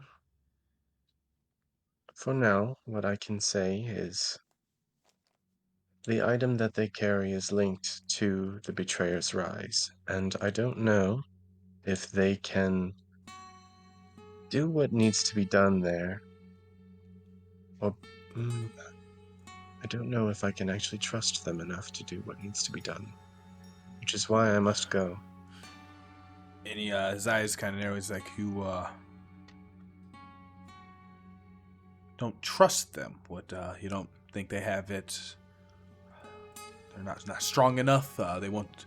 I must warn you, it is perilous inside the journey of the rise. There's a reason we've cut it off. I don't think that it's my intention to question their strength, more the direction of their hearts. I'm not sure if their intentions are quite aligned with the good of the world. Go ahead at this point. Just go ahead, give me a persuasion roll. You got Emery there next to you, and they're going to give you the assistance. Emery will say, I know nothing about this other party, but I trust Morgen in this group completely, so if that has any weight.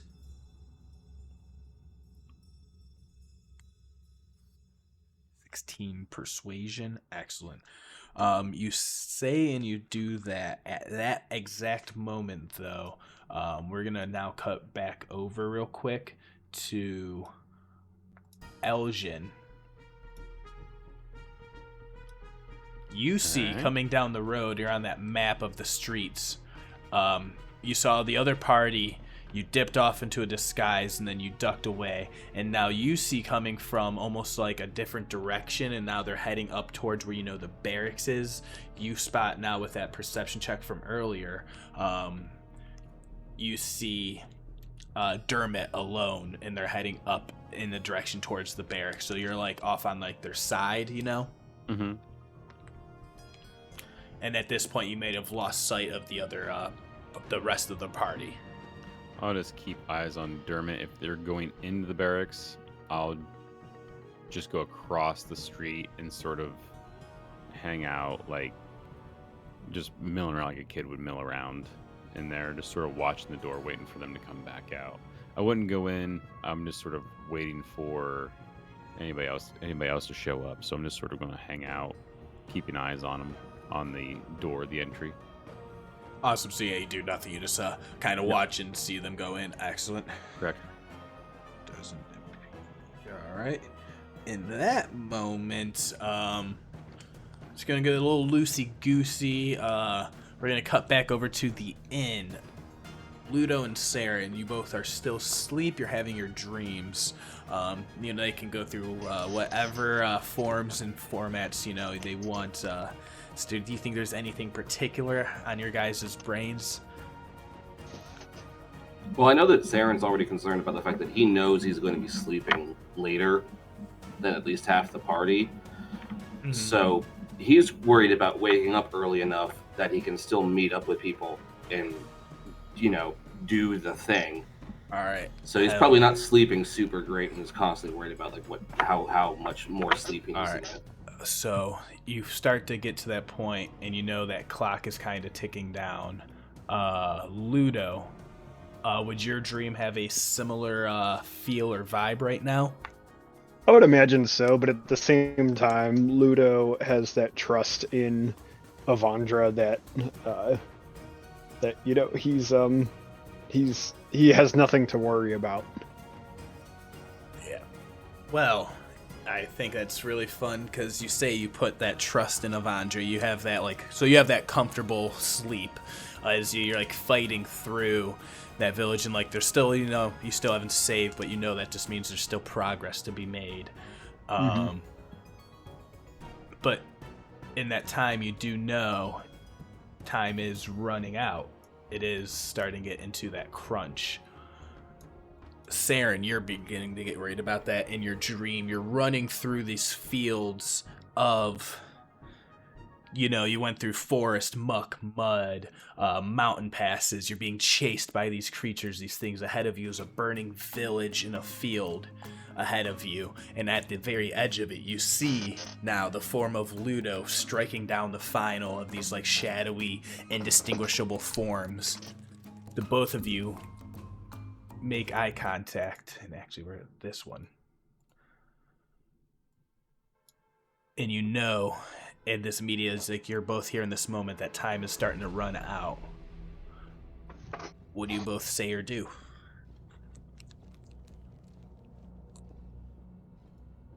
Oh, hi, Saeryn. It must be about time for us to wake up.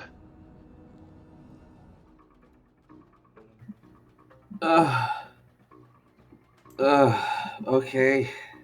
Yeah, it sounds like it might be. Do you know where the I other know two that. are? I know that because you're not supposed to be in this sequence. What is that supposed to mean? I think that was like Ludo's attempt at trying to make another funny. R/ I'm the main character. No.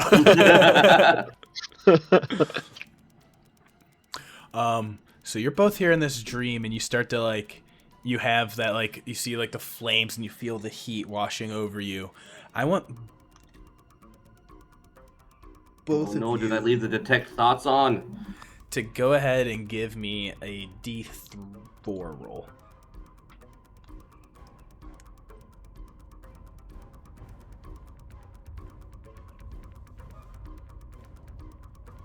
Awesome.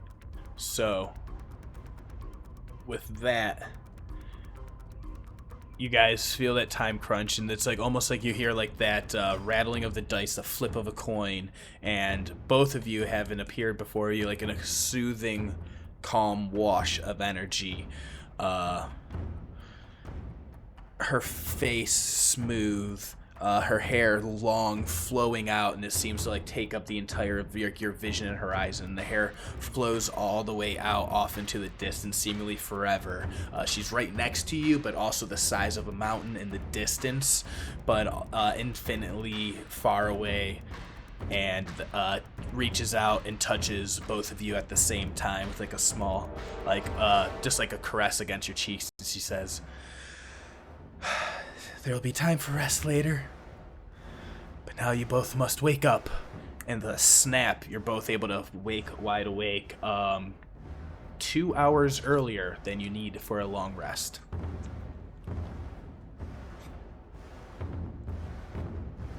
Well, shit. You both awake in the inn, in your bedrooms. Morgen and Aljin are gone.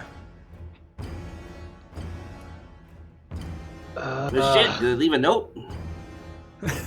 Yeah, Ludo's gonna jump up and open the door and go to Saren's room. Knock on the door. Hey, Saeryn, are you awake? Yeah, I'm awake. I think that was a sign that we need to go help our friends. Yeah, that seemed a little bit urgent than the normal dreams, right? I tend to agree. Alright, hold on 1 second. Just let me get my stuff back together. Just pack Sure. up his stuff and get the heck out of this room. Yeah, I was saying that music got a little intense there for a second. Yeah, it did. Yeah, I was just saying, oh, that really put the push on. But yeah, so you guys able to get your quick, whatever you see the note easily. So you're able to like, would you guys be heading like straight for the barracks, which is like seemingly like right across the street? I think that makes the most sense, unless Saeryn has a different thought. Oh no, I'm down with whatever. Awesome. So we'll say we'll get you in. As you two go running in, like, and go crossing the street, you actually see off in the distance, there's Dermot walking up. And I'm gonna say, all right, we're gonna go into this right here. Boom, boom, boom.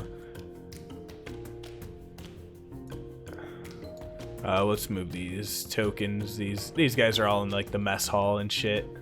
These guards aren't doing anything. But we'll pull a Dermot out.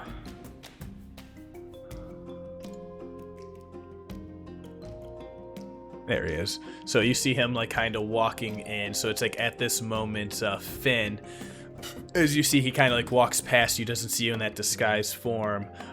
Dermot will actually see you guys as you come rushing out over through the through fair hair. And he says, "Oh, it's you." Dermot, hello. How goes it, friend? I didn't think. When did you all get into bed then? Better than. Better than. Sorry. We can use context clues. Don't worry about it. Sorry. Saren's not like friendly to these people at this point, I don't think. I'm sorry. Bethathan. Saying it like with a Spanish accent. What brings you here at this time? We thought you were doing something with the baby. Yes, we did. We found safe passage for the baby, and now we are here, I imagine, for the same reason that you are.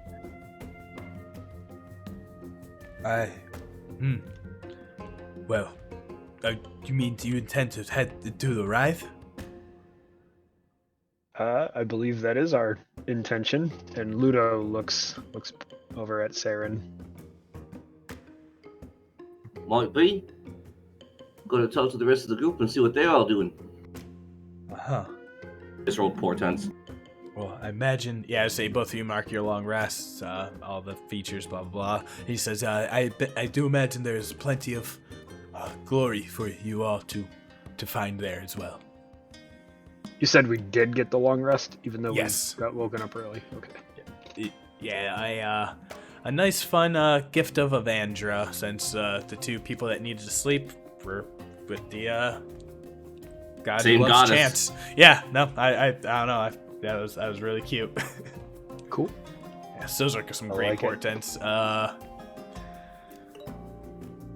So in that moment, you're all out there outside, and I'll say, Morgen, with your passive perception, you kind of hear and notice that. But you're sitting in there, and you're talking with Varen, and he says, so you believe that they're not trustworthy, and in what way? They didn't start out like that.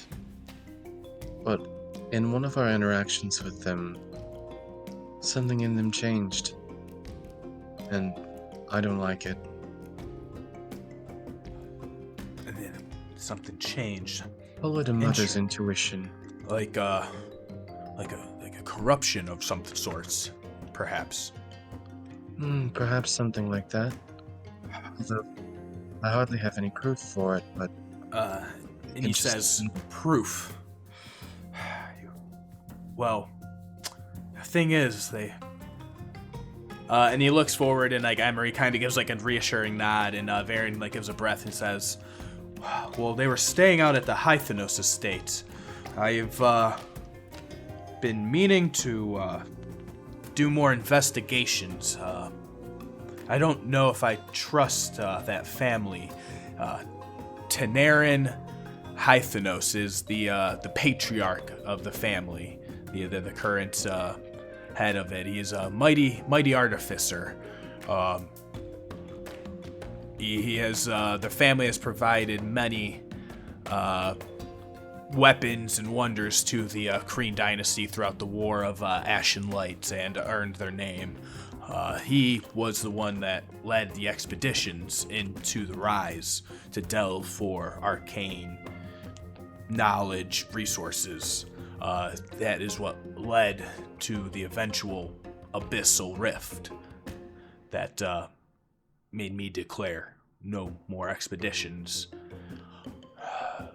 He came to me the day after, the night of the party arriving in town, asking for a voucher with a message sent via the Queen for their permission to get into the Rise at his patronage. How convenient for them.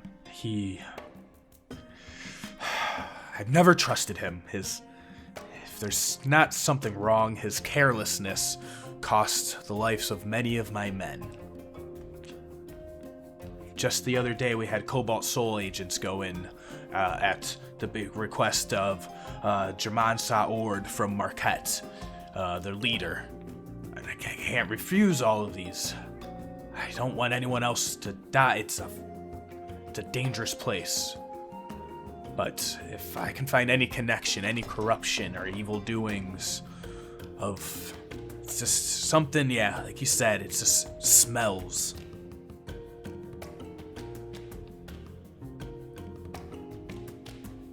I know it's quite frustrating when we don't have all the answers. We feel it too. Well, I do hear some individuals outside, and I believe we are not alone anymore. Well, you say you ask for a delay. It is unless my friends here can rest a little, or just until they're ready to go. He says, if you would just delay a few hours, I was going to ask if I could delay it longer, if you could find proof somehow tying Hythenos to any sort of things I could deny their request. I could forestall them indefinitely. I could. Oh, well, that, I might be able to help you out with that. My party and I, of course. Is that what you want? If you put a delay on it for now, give us more time and we can help you investigate? Hi. And he says, and he puts the thing down and he looks at you carefully. He says, my hands are tied with bureaucracy, you must understand. If any guards catch you doing anything you're not supposed to, I cannot protect you from that. But if you bring me irrefutable proof, and you have no misdeeds attached to your name, he used to have the Terranaran, the Drow Arcanist ahead of it. He used to have dealings with a smith in town who had recently parted ways. I've heard reports of dealings with Thieves Guild throughout the city.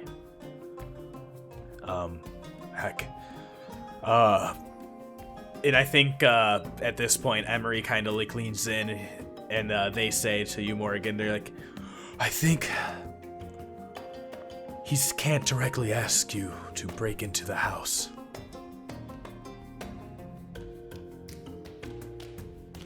Understood. And I'll kind of look at the task hand and kind of give him that wink, that nod. Consider it done. Make sure that they don't enter the Betrayer's Rise until we've finished, and I'll just walk away. I will. I can delay it by a day or so. I can say, I said, to enter the Rise, people will need 2 vouchers from people within the city. So they have one from the Kreen Dynasty. It will take them another day to get the other. That is the time I can give you. Very well. We'll get on it. Awesome. And, While that was all happening up, Finn outside, you see Dermot come walking around, and Ludo and Saeryn catches them in that conversation. So you guys are all talking, and I'll say you kind of notice through the windows, doors, Morgan begins to slip out. I would make a travel that way toward. I won't go around Dermot. I will make sure I stay a few feet behind, a little bit behind him, so I don't raise suspicion. Are you still a little disguise self form? Yeah, absolutely. Yep.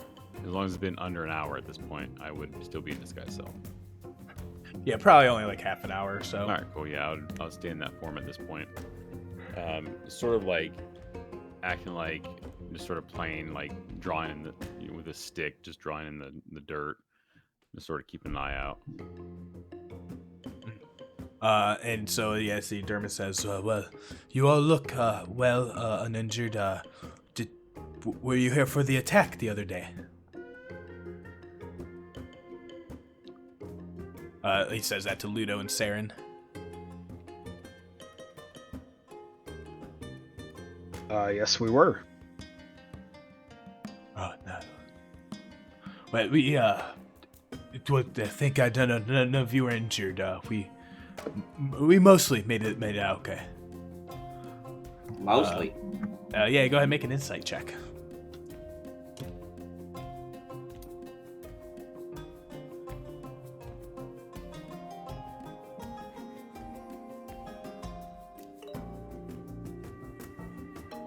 Yeah, he seems, I mean, a little dodgy, but hard to say. Nah. Saren's not playing that. Subtle spell detect thoughts. All right, you spell the spell, cast that out, use the points. In his head at the top of it, you definitely see, like, not even without having to delve, it's like, in the attack, they were at this, like, beautiful estate that, like, there's like these like high walls like behind it, and they come spilling out, and like you see like the random demons in the thing, but you see Io at the front, like just recklessly like charging right up into the middle of it and getting attacked from a few sides, and like, you know, like you see overnight Dermot like spending overnight with Io like healing up some wounds that are like taking a long time, and you know, bandages like around her leg.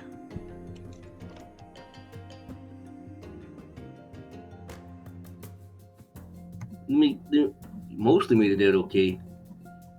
Let me guess, someone rushed in and did something stupid? And he kind of narrows his eyes. He's like, I think, yes, the parties seem to have experience in that. Seems we all know a few. Sounds like a liability, but if you need any attention with that, just let us know. Maybe we can take a look and see if we can help fix some people up. I have the prayer and the light, and that is more than enough.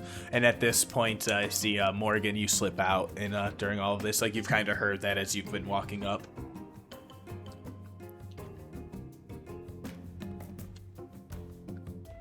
Oh, it's you as well. Well, hello, Dermot. How are you? We are well. Any more thoughts on seeing Morgen? It's just that detect thoughts. Like you definitely like you are I'm just surprised to taking the surface thoughts, hear. yeah. Yeah, exactly. Like it's just like kind of just like surface level. Like it's surprising to feel like annoyance from within Dermot. Like especially seeing like Morgen, like you see like a little bit of like a darken, like like almost like a derisive sniff.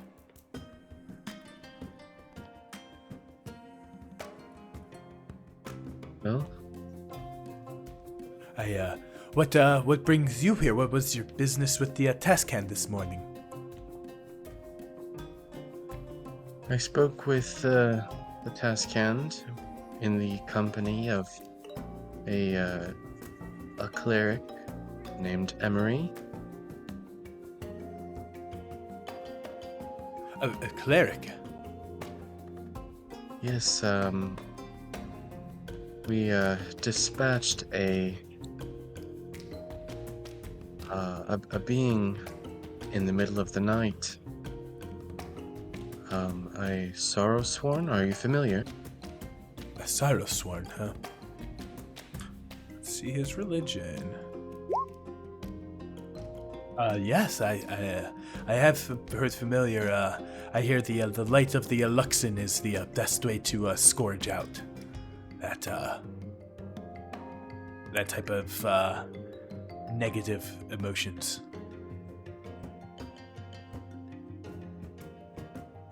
And you see he's like kind of like holding on to like that mace on his side this whole time, like one hand on it. And it's like, you know, like that like silver dodecahedron style shape, and it seems to like, even in like the daylight, kind of like reflect like a very like intense, like has like almost like a haze, you know, like coming off of it, of like, you know, some sort of, you know, energy. Radiance. Each practitioner has their preferred methods. Anyway, I must be going, Dermot. It's a pleasure to see you. Yes, well, we are delving into the rise, so perhaps we'll see when we get out. We still have our calling of destiny to fulfill. Good luck. Mm-hmm. And you see Saeryn in that detect thoughts, like, you know, like that flash, the amulet. He's thinking of that mace, like that brilliant, bright, blinding, flashing like light of a dodecahedron. Just like a fiery, zealot passion within. You see he comes walking in, and Emery comes walking out. Finn in kid form at this point would run over and tug on Ludo's sleeve, like a kid would, and be like, "Hey, sir, I work for the local butcher shop. Do you want to buy some breakfast sausages?" Oh, why, hello, yes. This little person. Sure. How much are these breakfast sausages? It'd just be 3 silver for 5. 3 silver for 5 sausages. That seems like a fair price. Hey, have you guys seen Finn anywhere? I spoke with him this morning, but we left our separate ways very, very soon after waking up. Oh my gosh. Pull a roll sausage and I hand him like put out, and with like one hand have sausages and one hand like pulling up for money. Oh yeah. Yeah, I think Ludo would easily enough pull out 3 silver and hand it over to He has the 13 child. sausage links. Yeah. Yep. Yeah, exactly. Yeah, hands him the sausages and pockets the money and stands there waiting for his back to turn, actually. Waiting for him, like, see if he divvies it out to people or if he's just going to hold on to them. I'm curious. I'm going to switch my detect thoughts onto the stranger who's pulling on Ludo's coat. I think Ludo, he's, this child seems innocent enough, and he's kind of assumes innocence until shown otherwise. So, yeah, he's going to kind of turn and offer the sausages to his comrades. Right when he turns around, I'm just going to switch back over to Aljin. And then go beside Ludo and be like, Hey, what'd I miss? Hey, this little kid here. Whoa. Where'd that kid go? He ran giggling beside me. He just left. It was weird. Oh, funny. I didn't would- hear any footsteps. Huh. Anyway, would you like a breakfast sausage? Oh, no, I'm full. I found him down the road too. One was just a silver. Ah. Local sausage vendor.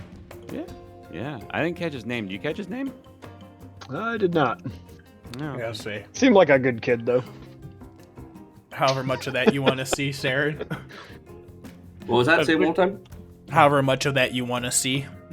I think at this point you would probably hear, because I don't know you can do that. I don't know you. Yeah, can do no that. one knows I can No do one that. can do that. So yeah, you're hearing the conversation and me going, oh god, it's working. Oh, it's working. All right, it worked. Amazing. Wild.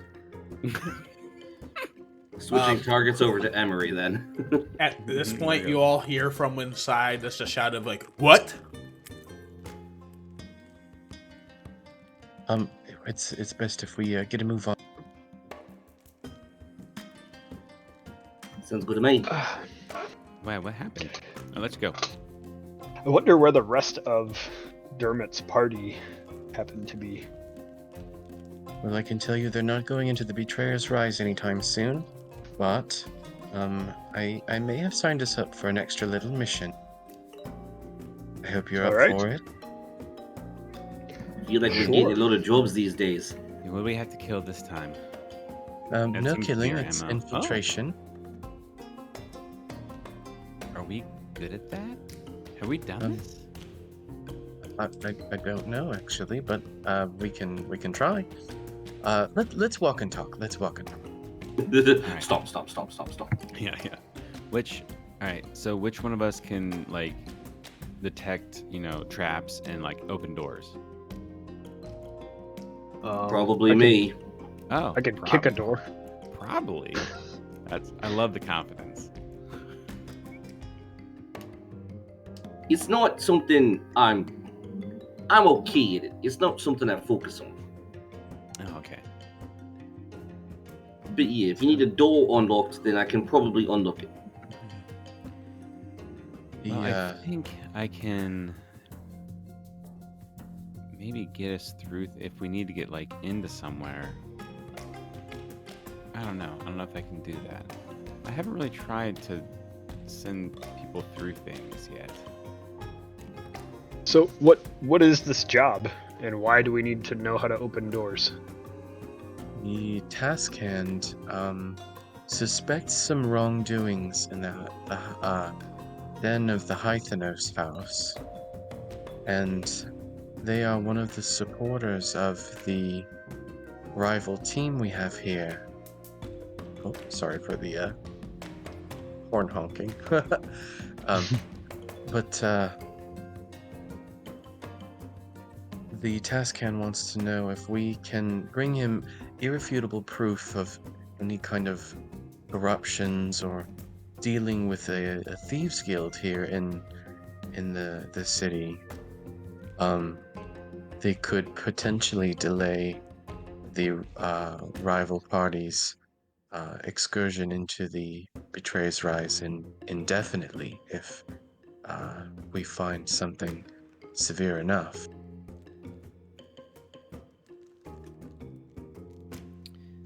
Well, if they are dealing with such corrupt beings, then that is on them. Let's Yes. let's find this proof. It strikes me as really odd that they get into the city and are almost immediately backed by this family, as if they have some kind of shared goal, or some kind of intention that aligns. The Taskian doesn't seem fond of this family, so I think I trust him. Well, we'll see. We have about a day for the initial delay, and that's all the time I could borrow. Great job. I think I might be able to have a lead of if we want to talk to someone that's a little on the not on the up and up. Let's head over to the aggregates real fast. There's a couple people I think that Saeryn should probably talk to about this. I think he might be yeah, I think Saeryn will be the one that wants to go in. Remember Right, that? I'll do. Crick, get it? Well, remember that guy from the bar last night Yeah. where he was the bugbear type looking guy? He was like horribly drinking a lot and real annoying. Talked about Yeah, I talked to him for a little bit. Yeah. Well, he works over at the aggregate, and he gave me these, like, asked about if maybe we found something that fell off a wagon, wink, wink, and if we find some stuff that's, maybe, a little hot, wink, wink. He was very unsubtle about it, and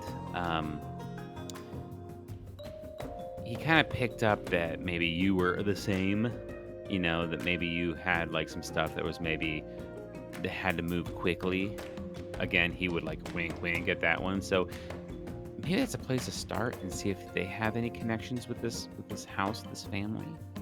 Might be at least a starting point. All right.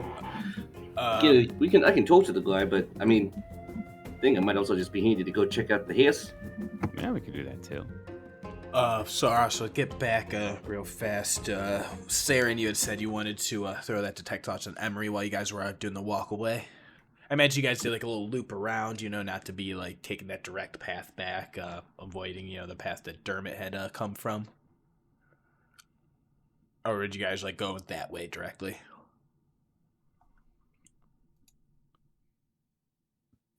I think we should probably dodge the other party. That sounds like I don't want to get necessarily entangled in a conversation with them if we have a job to do. Excellent. Yeah, so like, easy enough to go roundabout on those ways. While you're doing that little quick detect thoughts, Saeryn, you feel that familiarity of being in that head again. And their surface thoughts, like they're sitting there thinking about like the rise, that meeting, and like they're dwelling about like the idea of like that corruption and like the Hythenos history. But then they also like just their mind kind of wanders one moment to like that little like dilapidated temple like on the west side of town that people have been pointing out. There's like that like old tree growing out of it, a spiral building, and it seems like that's just where they spend most of their time and where they had like come from in the morning. And they seem to like share that site with other some other priest there of some other god. Just like random idle thought. As you all begin to make your way through the streets heading back towards where the Reap and Sow and the aggregates are, Aljin, you again see that orcish person now like shirt like completely off to the sun, like sweating now, and like that the time has passed, and they're still working at that like in that abandoned building lot at that like weeded garden, and they're like in like a full rage and a berserk, just like yanking out all these like vegetable roots and just like completely demolishing the patch. And then they just like look over at you as you kind of like catch their eyes, like you're walking past, and they're just like, "What are you looking at?" A guy fully invested in his work. I salute you, sir. It's a waste of time. It's fucking useless. And he just pulls it up, throws it on the ground, and spits. Says, "I fucking can get nothing to grow here.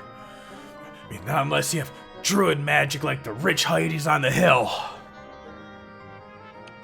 Whatever. I'm out of this stinking city."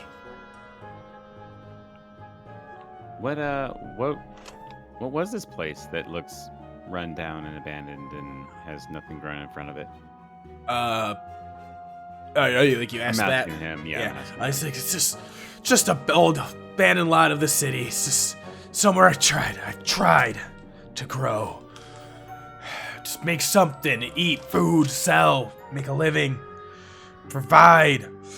Just got so angry. It doesn't work, and then I look over at the rich, over at the estates, and they just have these perfect green lawns and flowing rivers. And then you find out you can't even get a job there because they hire druids from the west with specialties in water and nature. Whatever. I'm out. It's just a person who just found someone to unleash on, and like you're just like, oh, Well, sir, I mean, it does take time and work, and growing is very hard around here, especially with no water irrigation or water. Huh? It is irritating. Yeah, it's very irritating. I can tell you seem to be very tense about this. You see us like punch like the brick wall and like leave us large, like smash a hole in it. Basically, like this person is like a berserker. Yeah. I go behind Ludo at that point and be like, maybe growing's not your style. Maybe you need to talk to, like, I don't know, is there a forge around here that you can maybe take your aggression out on, a piece of metal that might be more up your alley? Smashing metal? Yeah, I mean it's a job where you get to hit something. It seems to be perfect for you. Maybe one of the forges could use you. Ah, you should We'll go work at the talk forge. to. You should talk to Jarrell at the Clang and Tang. Bro. There you go. Clang and Tang. Okay. It's just right over that you. way. And he points the general direction. Yeah. And you see, like, gets up in, like, a spray, and it, like, just, like, okay, covers you guys in the crumbs of, like, little dust and dirt, and gives you, like, a little, like, dirty salute, smearing, like, mud all over their, like, sweaty forehead, and then they just go jogging off.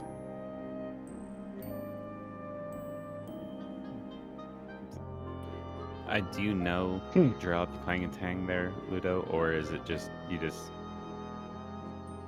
like is this going to be an okay thing, or did we just accidentally murder someone and this guy took over their shop? Oh no, I think Jarrell will be fine. Okay, well that makes me feel good. In your head, you just hear a slight life is pain.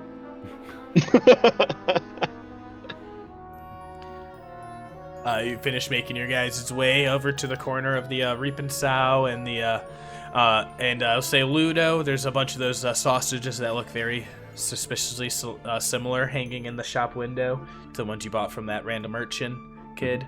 And then there's the egg shop to the next. This must be the child's supplier. Yeah, he told me when he gave it to me it was from the Reap and Sow, so they tasted pretty good. I wonder if he is one of their employees. No, Maybe I should stop in and offer him a tip. I mean, maybe on the way through. I mean, we're gonna go in. I think next door, right? Ah, well. Or are we heading up to the estate? Because I saw when you said when I was heading up through, I saw sort of where the other party was, like in this general area. Yes. Correct? So I kind of know where they're at also. And from here, I'll be like, well, Yeah, and you do see kind of more like up on the hill, closer to the mountains, like more larger buildings, estates. And there is like one that does, even from your perception, stick out where like you see green lawn, even from like this distance, and like something, that like really sticks out. Mm-hmm. Is there a price tag on any of those sausages that is apparent? Oh yeah, it's like for like a silver you can get like 3 or 4 silver usually. Yeah, like 3 or 4 sausages. Like for like 5 silver you can get like a butcher's dozen. Oh, okay, so I didn't Not really get totally fleeced. Yeah. Oh, speaking of, Emery gave me some money to distribute. Butcher's dozen. There it is. Here, and I'll hand each party member 250 gold. Thank you for meeting up with Emery, Morgan. Hey, you guys actually finally got a gold reward for a mission. I realize that does not happen this entire module so far. That has to actually You feel guys, good. We also haven't really been pushing you guys for rewards all- much. Are you guys all going to keep that in your own inventory, Yeah. or would you like me to? I split it off into mine at least. Okay. Yeah, say it's either one person or all people keep track. It can't be mixed. Yeah, we mentioned. I need to keep Yeah. track of my own gold because of wizard. Wizard Oh, stuff. true. Yeah. Yeah. It feels bad when you're a wizard. Like, hey everyone, we all have 1,000 gold, and I'm gonna go spend 827 of it. Yeah, I've been at, Oddly specific number sometimes. Sounds familiar. I've been at 18 gold for like ever since I got access to Galsarian's book. Yeah. I had 105. Yeah, about 130 or something like that. Yeah, say it's Yeah, it's Well, like, 'cause Ludo it's like not has- a lot of missions. Ludo has 413, but at one point he was hanging on to the party gold. So if you guys need any gold, just let me know. I haven't found any place to get no more spells, so I'm not too worried about it right now. Yeah. Yeah, about the only thing I'll need to buy is like expensive material components, but I don't need any right now. Yeah, same. That and copying spells. Yeah, so you guys boom, ding, the doorbell rings in, you step into the Reaping Sow. Hey, you're back! Ooh, welcome to the Reaping Sow. I'm Og Ruggins, and you see this nice orc behind the bar, plainclothes, greets y'all. General goods, what are y'all looking for? Little wink, and like, you see sloppy thieves' camp all over the place, Saeryn. That's like fine. basic enough that like don't even speak like it very half well, reading so. exactly, like even enough that you're like, oh, if there's like, if I can notice like these 5 things, then there's probably like it's lousy. And they say, what can we help you with? Hey there, friend. Actually, it's good to see you. I was wondering if I could see some of your wares. And do you do any little signal flourishes? Yeah, a couple signal flourishes to indicate that I want to talk about some business. You wanna look in the back room? Yeah, I want to see what's going on with some of your special stock. All right, well, and you see, Clues is like, guys, they're cool. And easy enough, you guys head on into the little back room. And he says, "So what are you looking for? What can I get for you?" Well, mostly right now, I'm looking around, and do I see like anything notable in this back room? Yeah, so you see most of it's just like small like crates with like small nondescript. You see it's like things that are like easily packable, concealable, not like on an overt display. But he says I could go, I can pull through the shelves, I can get you, all sorts of basic, spell components, magical goods, or they're all, you see he like kind of adapts more of like a accent now. I realize as I'm adapting, now that he's in his element, he kind of drops the facade. He says, I could do, you're looking for any sood, spicing. I can get a little bit, a little sprinkling of residuum dust. I can get you, any basic arcane spell components. Most magical things get soaked up by, the He said residuum bears. dust. Can I insight check him on that? Because that sounds like there's no fucking way. Go ahead and make an insight.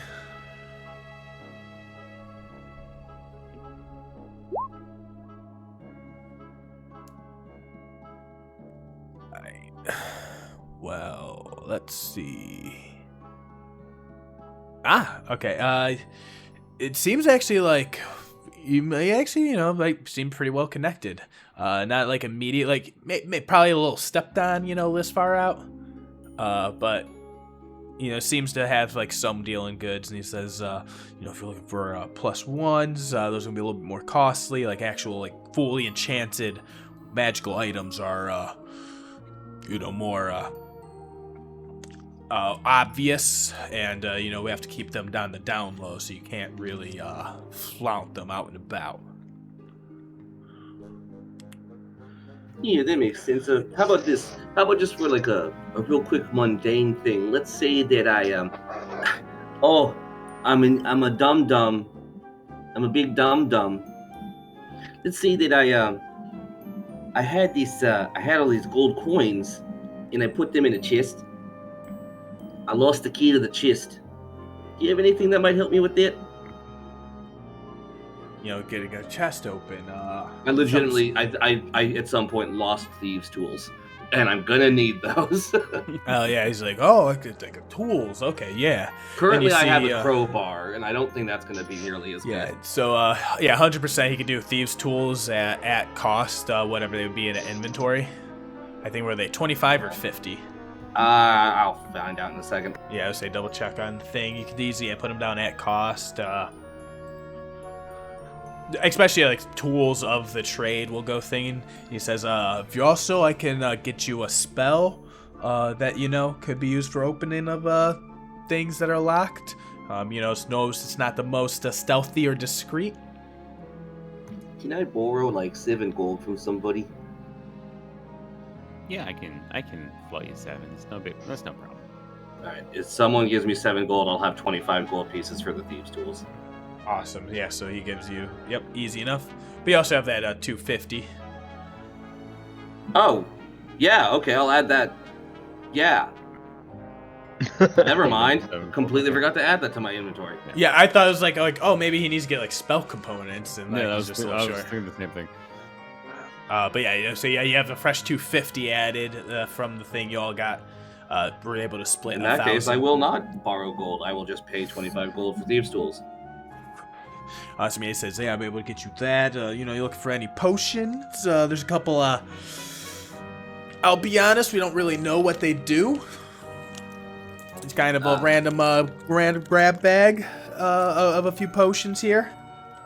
Well, Sarah, let me see the potions. And he goes and opens up a little box, and you see like laid in like a nice leather case. There's 3 of them. So you don't know what these do?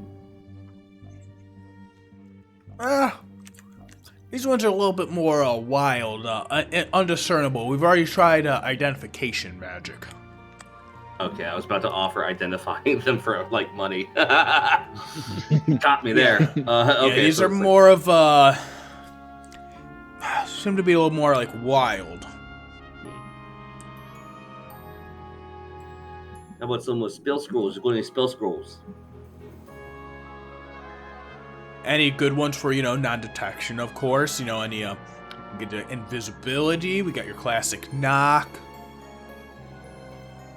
You're looking for any divinatory goods? It might be handy. Yeah, if I can just get some kind of like quick rundown on what he might have in terms of spell scrolls, I might be able to figure out if I can. I don't know if I can afford any of them. I'm not sure if I'm going to be able to afford being able to, how do I put it, copy them either. But if they're divinatory, then it's half price, so that's nice. Yeah, so I would say if you have like any actually specific you're looking for, basically just let me know. No, not particularly. This is me just shooting in the dark. Yeah, so I didn't think he would have knock, any. he has an invisibility.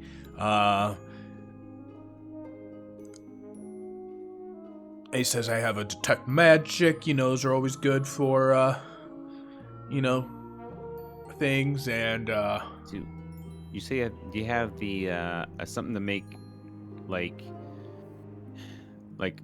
things quiet? Do you have something like a quiet silence, you know, type spell? Let me see. And he goes and starts looking through. I don't have it, but if you guys look for anything more magical, you're pretty much, you know, we're more in the sneaky sense of stuff. Where that silence, that's more like pointed magic. You're going to be looking for Zanzerby. You can find him at the Slayer's Stake. Okay. He's a wizard there. Very interesting. How much did you say the invisibility scroll was for? Let's see, we're looking at scrolls. So I think it's going to be doing Tasha's pricing guide on this one to make my life a lot easier. So let me double check that.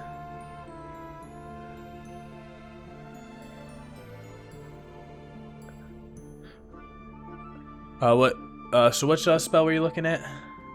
Invisibility. Invisibility, that's I a believe level that's 2. what he said, yeah. Yeah. Yeah, it's a level 2 spell.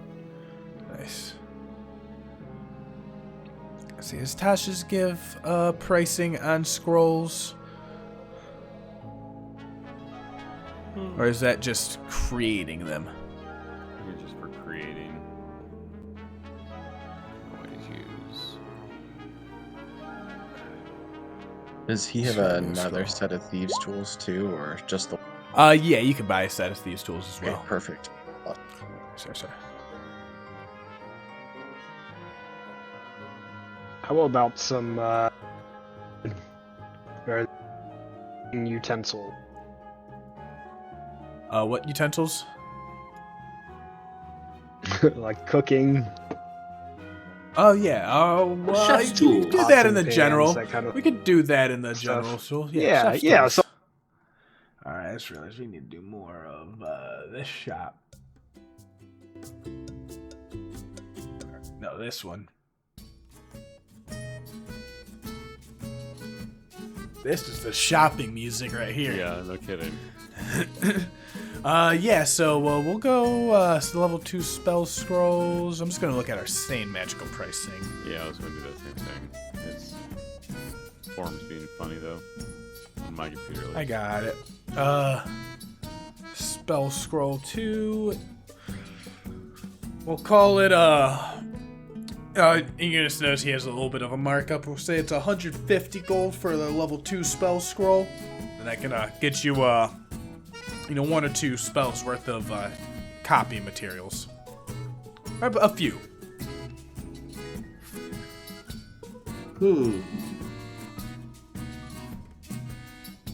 I'm trying to weigh up whether or not I want to buy something now, or if I want to wait until we talk to Zan.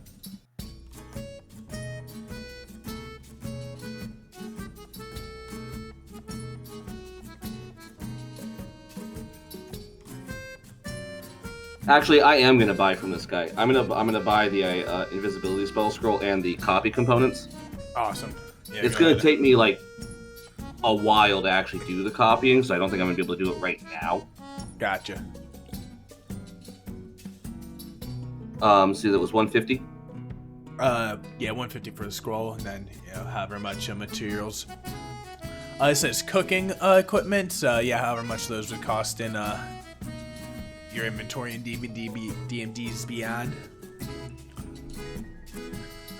Probably This like is 25 or 1. 50. 1 gold. We'll call it 2. Cost 1 GP. Yeah, 1 GP. We'll call it 2. We'll round up. He's Hey, they like the fleecing bears, Zan. Imagine what he gives not friends. It says, Gluza says, hey, Og's gotta make a living. And then at this point, Saeryn, you finally do realize and have the connection as he kind of looks at you too as you're making these things. He's just like, wait a minute, it's you. Move around, pal. Huh? Told me to move around. You want to apologize? He's kind of finally passed that perception check. Wait, I'm not sure I remember this. It's been a while. What's going on? When you guys were standing in front of the gates of the city, there was a guy who came walking up with a camel, and he asked like, "Hey, you guys are in the middle of the road," and you got in his face. He said, "Hey, move around, pal." Oh, yeah. Sorry about that. I was in a bit of a mood. He says, "It's because you're friends with Gluzo. I'm willing to forgive it." Well, thank goodness for good friends. And you see he Morgan, with your passive perception, see he kind of swaps out some of one of the vials of magical ink components. You see it's kind of he was swapping back the real one out Okay. of the various bottles. Oh, So let me see if I've got this right. You said that it was 150 for the scroll, and No, 150 is for the scroll. okay, cool. And then whatever you want up, however much you need for ink and material, or if you need to buy more for later. I would say I'll let you just tell me however much you're spending on all of that, and then take that away. So that was 150. All right, and because it's, oh no, it's not invisibility is not divination. Okay, it's gonna take me 4 hours and 100 gold pieces of stuff to copy it in my book. I understand the wizard's struggle. I don't currently have that gold or that time, so I'm just gonna hold on to the scroll.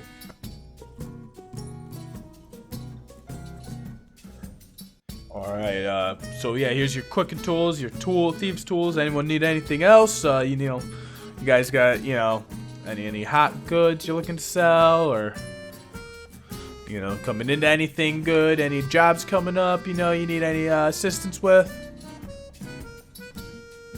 Well, actually, since we're buying from you, I was wondering if you had a little bit of information about the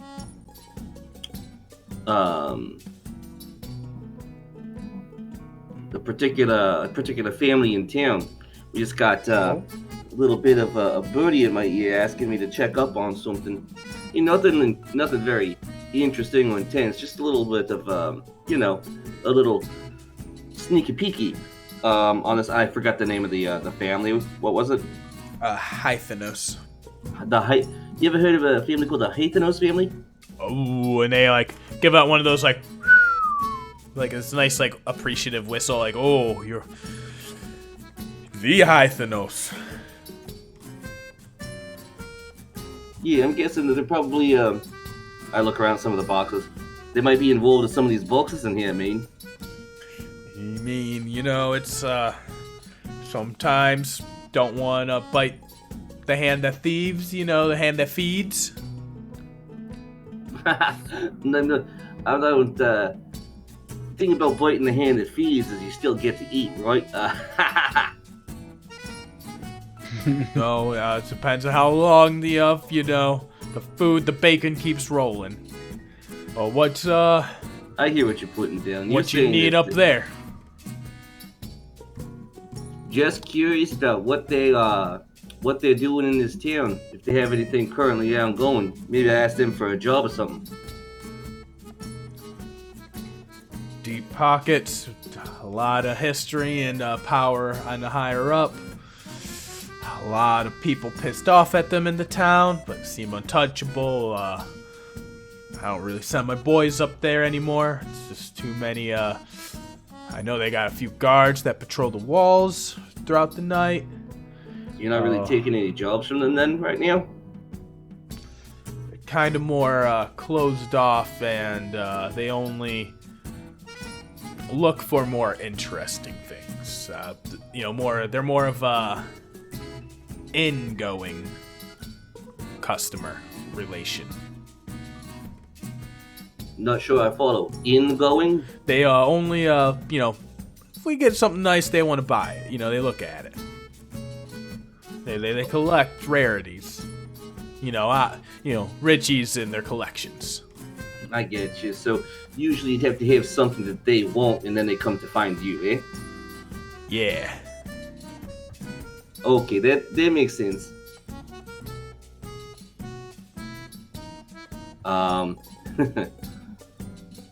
We should think about that.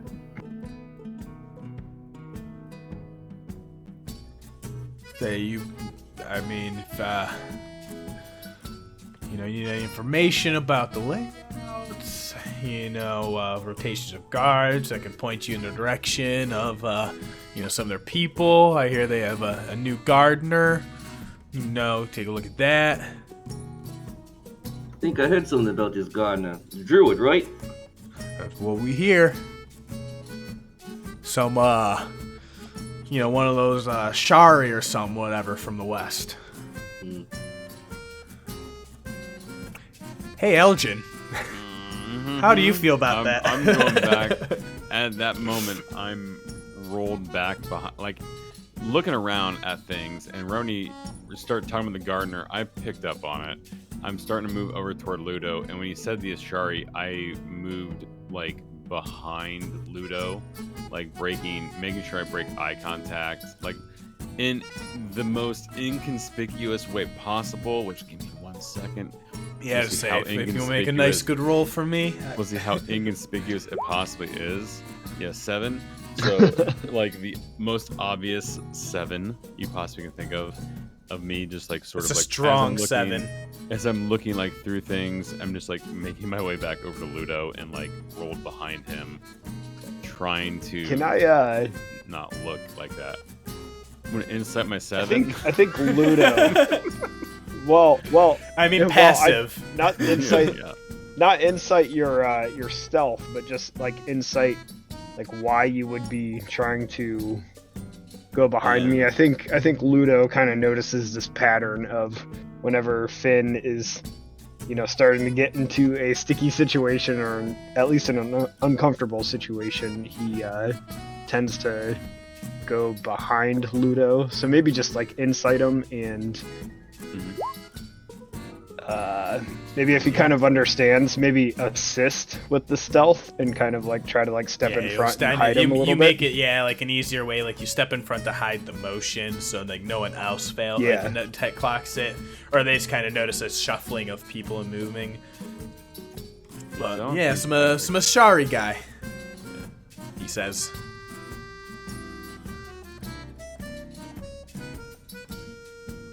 But Well, how about this? Do you know the name of the druid, or how about this? Even better, do you know where this druid drinks? Oh, what is this druid? What's his name? And he kind of scratches at his head and just like puts his hand out, like tapping it on the counter. What is this druid's name? No insight required. He's The temptation to read his thoughts, but I don't want to spend another second level spell slot this early. But yeah, he's clearly looking for a coin for information. I put 2 gold in his palm. Yeah, I think what was his name, Closo? You were drinking with him the other night. He liked that dark stuff, right? Oh yeah. His name was Kieran Lodge, which Aljin you recognized immediately. He is in fact from your village and town. He was the one that had tracked you in Asurius, that you had given the slip. Say Luch. Yeah, Kieran Lodge. Here's the name spelled. Start with silver. Not even close. Not even close to how I spelled that. Yep. It actually probably should be more Kieran Locke. Kieran Loch Yeah, Kieran Locke. has the hook sound. Yeah, to it, the Kieran Locke. It's Kieran definitely Kieran Locke. That's what I said the first time, y'all. Yeah. We're gonna edit that out. No. I'm not doing that much work on these videos, but yeah, you know that exactly. He's. I think Ludo would be the one that hears the inaudible or the slightly audible like sound. That's a name that we can use. I can, And you said, where did you say he was drinking? Really only one place. The ready room. That's basically just the pub for the town. Although he was only mostly there when he first came to town. After he got the job with the hoity-toities, he hasn't been seen much around, Kinda, work on site gig. Oh, so he lives in the big house. Mostly stays up there. Comes in maybe, every now and then to buy supplies for the estate. Where they buy the supplies? He gets some grocers here. He tends to most of the garden vegetables himself up there, so they don't need most of those goods. They're probably better than most of the people in the city, just from his work alone. But gets animals, full livestock every now and then. I'm guessing their guards usually go to the ready room too, if they are going anywhere to drink. If they leave the estate, they keep them pretty tight-knit up there. Sounds less like an estate and more like a compound. You said most people don't like them in the city. They have a history, a lot of widows on their behalf. Oh, they a bunch of murderers? Morgen, you would know. The Varen kind of commented on that earlier. When they opened up the abyssal rift that had opened, was caused by, or at least that was an expedition that the Hythanos were leading, and that caused, a lot of soldiers have died, in that attack, and ever since then.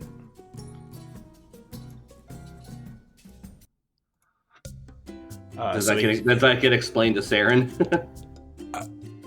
I would say, you see, he doesn't immediately elaborate on that, but he says, it's a lot of deaths are blamed, the rift and their expeditions. It's hurt a lot of people.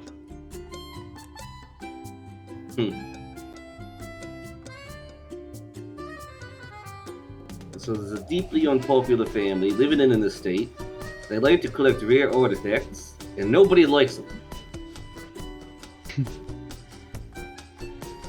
Is that about the summation of it? Yeah, if you want to know his middle name, it's probably Tropes. What's his first name? I've only got the last name. Oh, Tanarin. That's his first name. Morgen, you would have heard that as well. Yeah. We're not really Tropes, but yeah. As you explained it all out, I'm like, oh, yeah. Yeah, that is all of them, huh?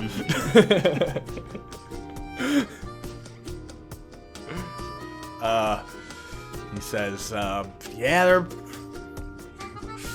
And then Gluzo speaks up, saying, yeah, they're pretty, those kooky eccentrics that everyone always talks about. I know Surius had a few of them. Who? Oh, the city of Asurius, the city of beasts. Oh, right. Uh-huh. I mean, it's named City of the Beasts, they gotta be a little, over there. Say, Aljin and Ludo, you both came from there. That was where, Aljin, you had experienced run-in with, Kieran last. Yeah. I'm still staying super quiet. It's like one of those, yeah, not giving in to anything. Well, like I said, we're just curious about them, interested in whether or not we could deal with them. But it sounds like what you're telling me is that they don't really go for that. You kind of got to come a little prepared. If are you trying to do a little investigations? And he says, he kind of looks around, and you see, Gluzo kind of goes over and, closes the door, locks it up, and they're like, if you're honest, we've been trying to, Gluzo will say this, he says, we've been trying to get in there for a while now. Everyone always mentions, the secret he has some storeroom in there somewhere of us, all these artifacts, all these goods, they have to go somewhere. If you find us anything good, maybe we can, give you a little something to help out with that if you need. What did you have in mind? Well, what would you need an assistance with that? And then looks over and said, you're looking for something a little silence? Looking for something a little silence and looking at a way to keep the guards off eyes, huh?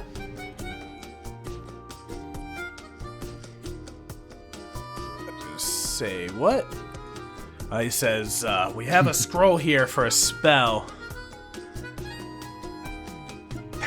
If you're trying to pass without leaving a trace, we might have something around that. I don't think that's on my spell list, man. Yeah, I actually don't know if clerics or sorcerers are able to cast that either. I'm checking.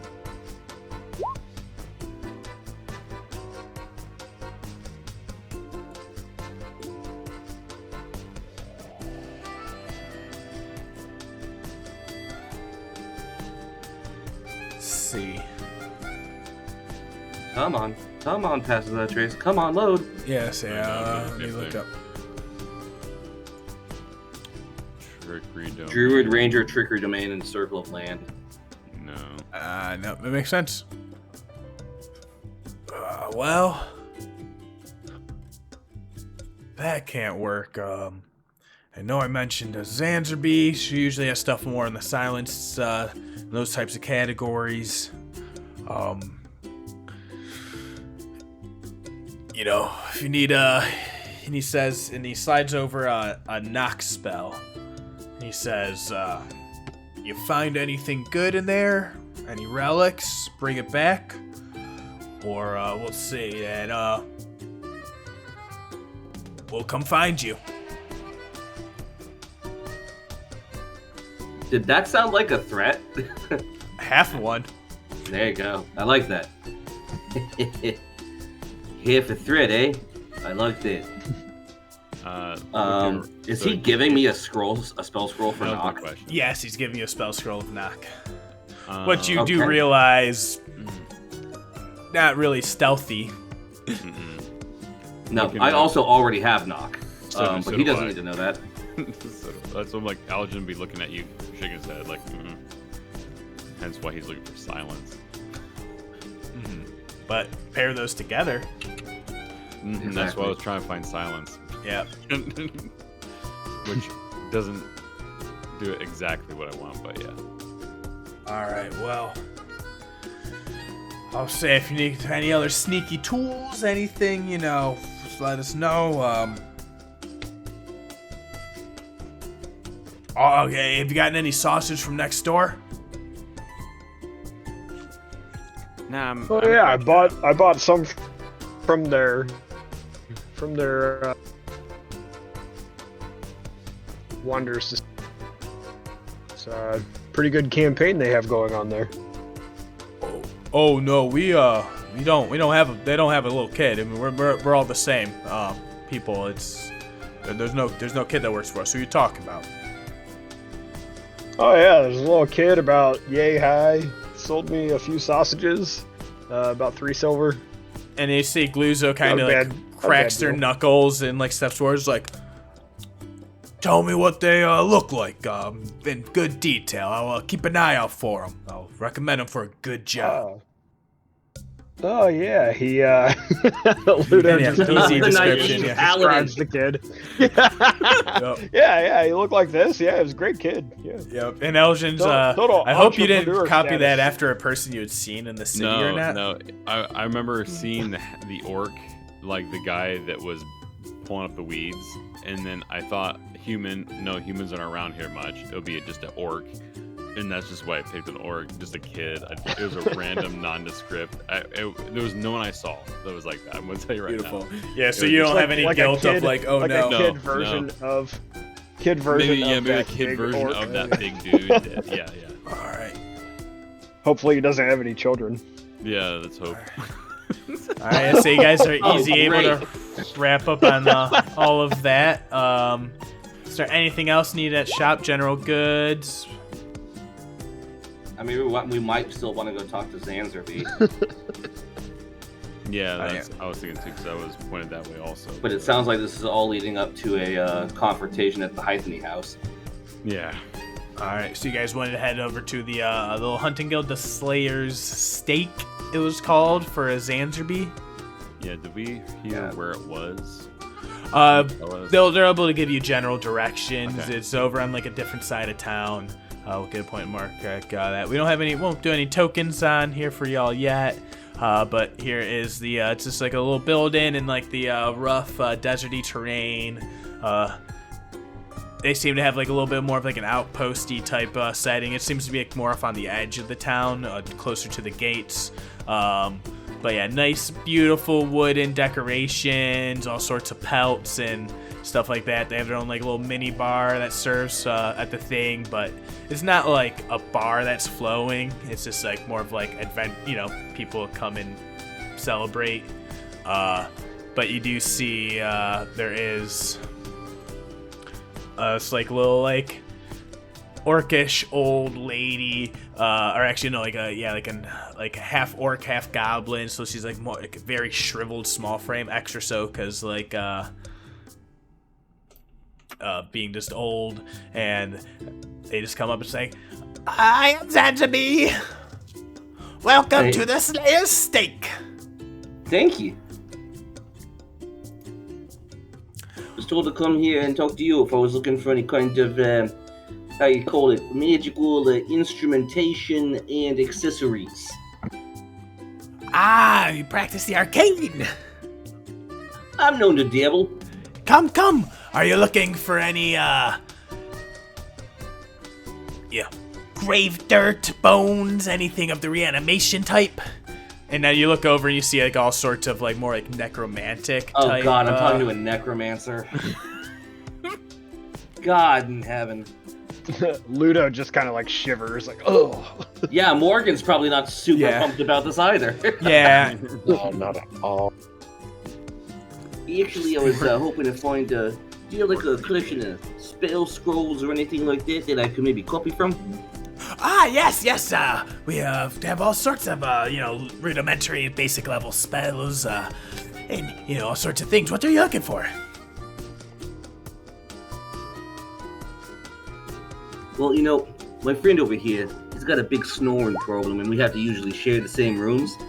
It's hard to fall asleep, so I was hoping if maybe he had a silent spell. Ah, silent spell. Yes, quiet as a grave. They like to say. God. You know what? Inspiration. Don't do that. He'll take it. You know what? Later. DM inspiration granted. God, thank you. Oh no. I'm gonna Oh, save you that for a silvery barbs. I DM'd one time 2 weeks ago. It's gone to my head. I love that. And they say, yes, I could easy enough of the scrolls at a level 1 or 2. I have no idea, honestly. Hold on a second. I'll Silence, search I it. think, is level 1, but I'll search. Silence, I actually have this spell, is a level 2 spell. No. I just don't have it prepared today. Mm-hmm. Well, we could probably get that for you for 120 for the spell scroll. And would you need any copying and goods or anything like that?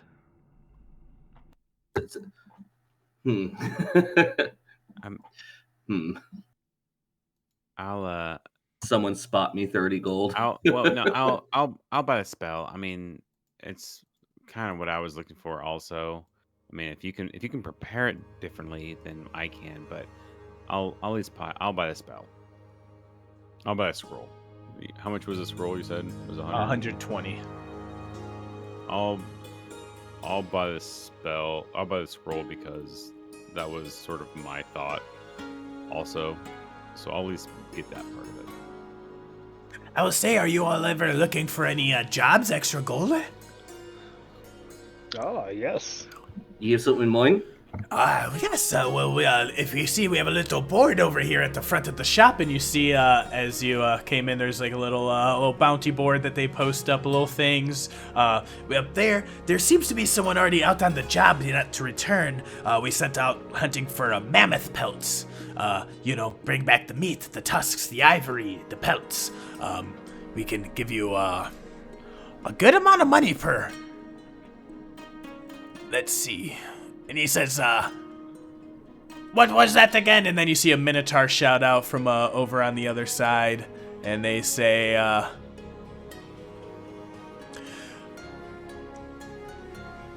it would be 500 gold for dead mammoth of total belt, the tusks, the meat. More we could do price, more, less we'll have to cut to let more deal. Some big Russian Minotaur. And she says, thank you, Darrow. Saeryn here's 500 gold pieces and I think about dies. Or if you all are very adventurous and think that you all up and down, and she looks at like you, Morgen, Aljin, Ludo, and says, if you all want to hunt an Udak, if you bring that body back, it'd be 1,000 gold per person we can give you.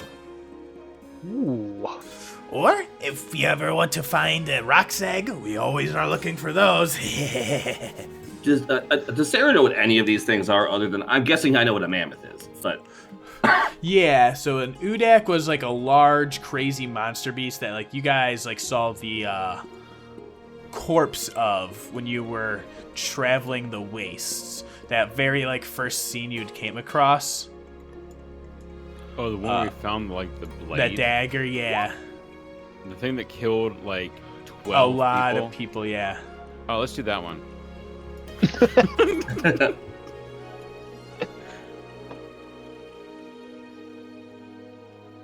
Here, I'm gonna try to find the scene. I was trying to look for the spelling of Udak. I couldn't find it. Udaak. Like, I would believe that we, as a group, could almost kill a mammoth.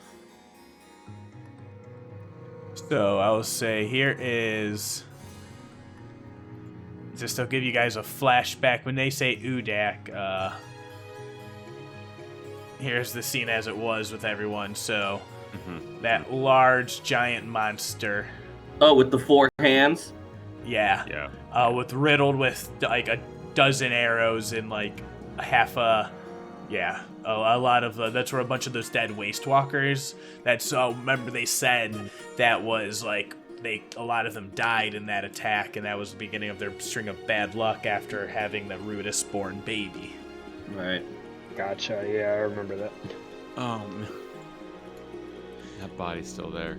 It's amazing how many rolls you guys have made that like have long way all away. culminated together, and it's just like this is insane.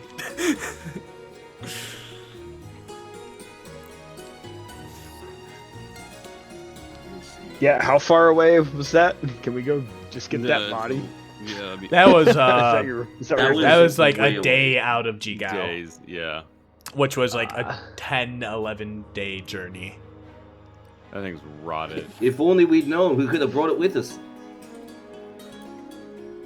Yeah, but they're gonna use like the teeth and stuff. Like, Yeah, Yeah. I mean, if you go out hunting for them, they will come. I mean, you slay a mammoth, and then probably they'll just show up anyway. There you get a 2-for-1. you get a 2 for that's 1,500 gold pieces right there. Whoa, each, right? 500 for a mammoth, 1,000 gold per person that brings in a Udak. You know, up to a limit, of course. We're not just giving it out. You was about to say if we take like a I would say it'd be like, looking at the 4 of you, I would give about 1,000 gold per. Getcha. Very, very expensive components inside the Udak. Well, I bet. Oh, here's a question for you. Do you have any divination scrolls? Divination. I think I could help with that. Yes. Not my specialty, of course, but are you looking for any spell in particular? I like looking into detect thoughts if you ever need to read the minds of people around you. That sounds super useful. Like to know but what your companions are thinking. Oh, I can already know what they're thinking. I just look at them. Make a deception check. What? Why? I don't know. Why? Just for your friends. You can make it with advantage. With advantage? Okay. Yeah. No one knows it's this is just a passive, deception. Yeah, 15. Yeah, no one's able to make rolls as passive, He got advantage because as she looks over at Aljin, he's back thinking about Loch and how he's that close, and his face is blank, and he's staring up into space. So he's like, that's the advantage. He's like, I know what my friends are thinking. He looks over at me, and I'm just like, out of it. And she notices that. She's like, I have spells that can help see invisibility, an arcane eye if you ever need a divination or the location of objects, finding of traps, any augury.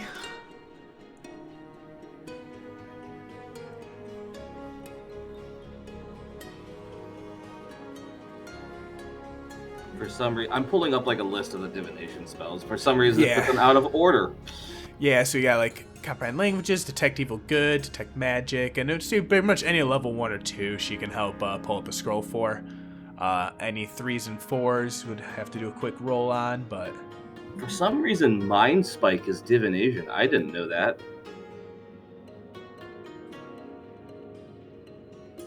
I guess because it can help you see invisible and help know the creature's location.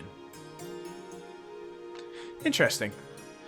She's like a mind spike. I can help drive in a spike into a creature's brain, and then you can never lose track of it while you hold concentration on the spell. That's one of my specialties. Do you have a spell that kills an Udak? Yes, fireball. Somehow I had a feeling you'd say that. But, you know, a lot of them. I usually send an army of undead, if I'm going to be honest. But, Do you have any, like, snaps out of his, like, thinking, do you have anything, like, implements, like, wands or anything that, you know, laying around like that? Oh, yes. One of the last few items that came out from the Hythenos estate of the artificer there. He used to craft magical items with when they had access to the rise in the components within. It is a wand that when you use it, you can shoot magic missiles with. That's interesting. What's that? Yes, I could let that go for 250 gold.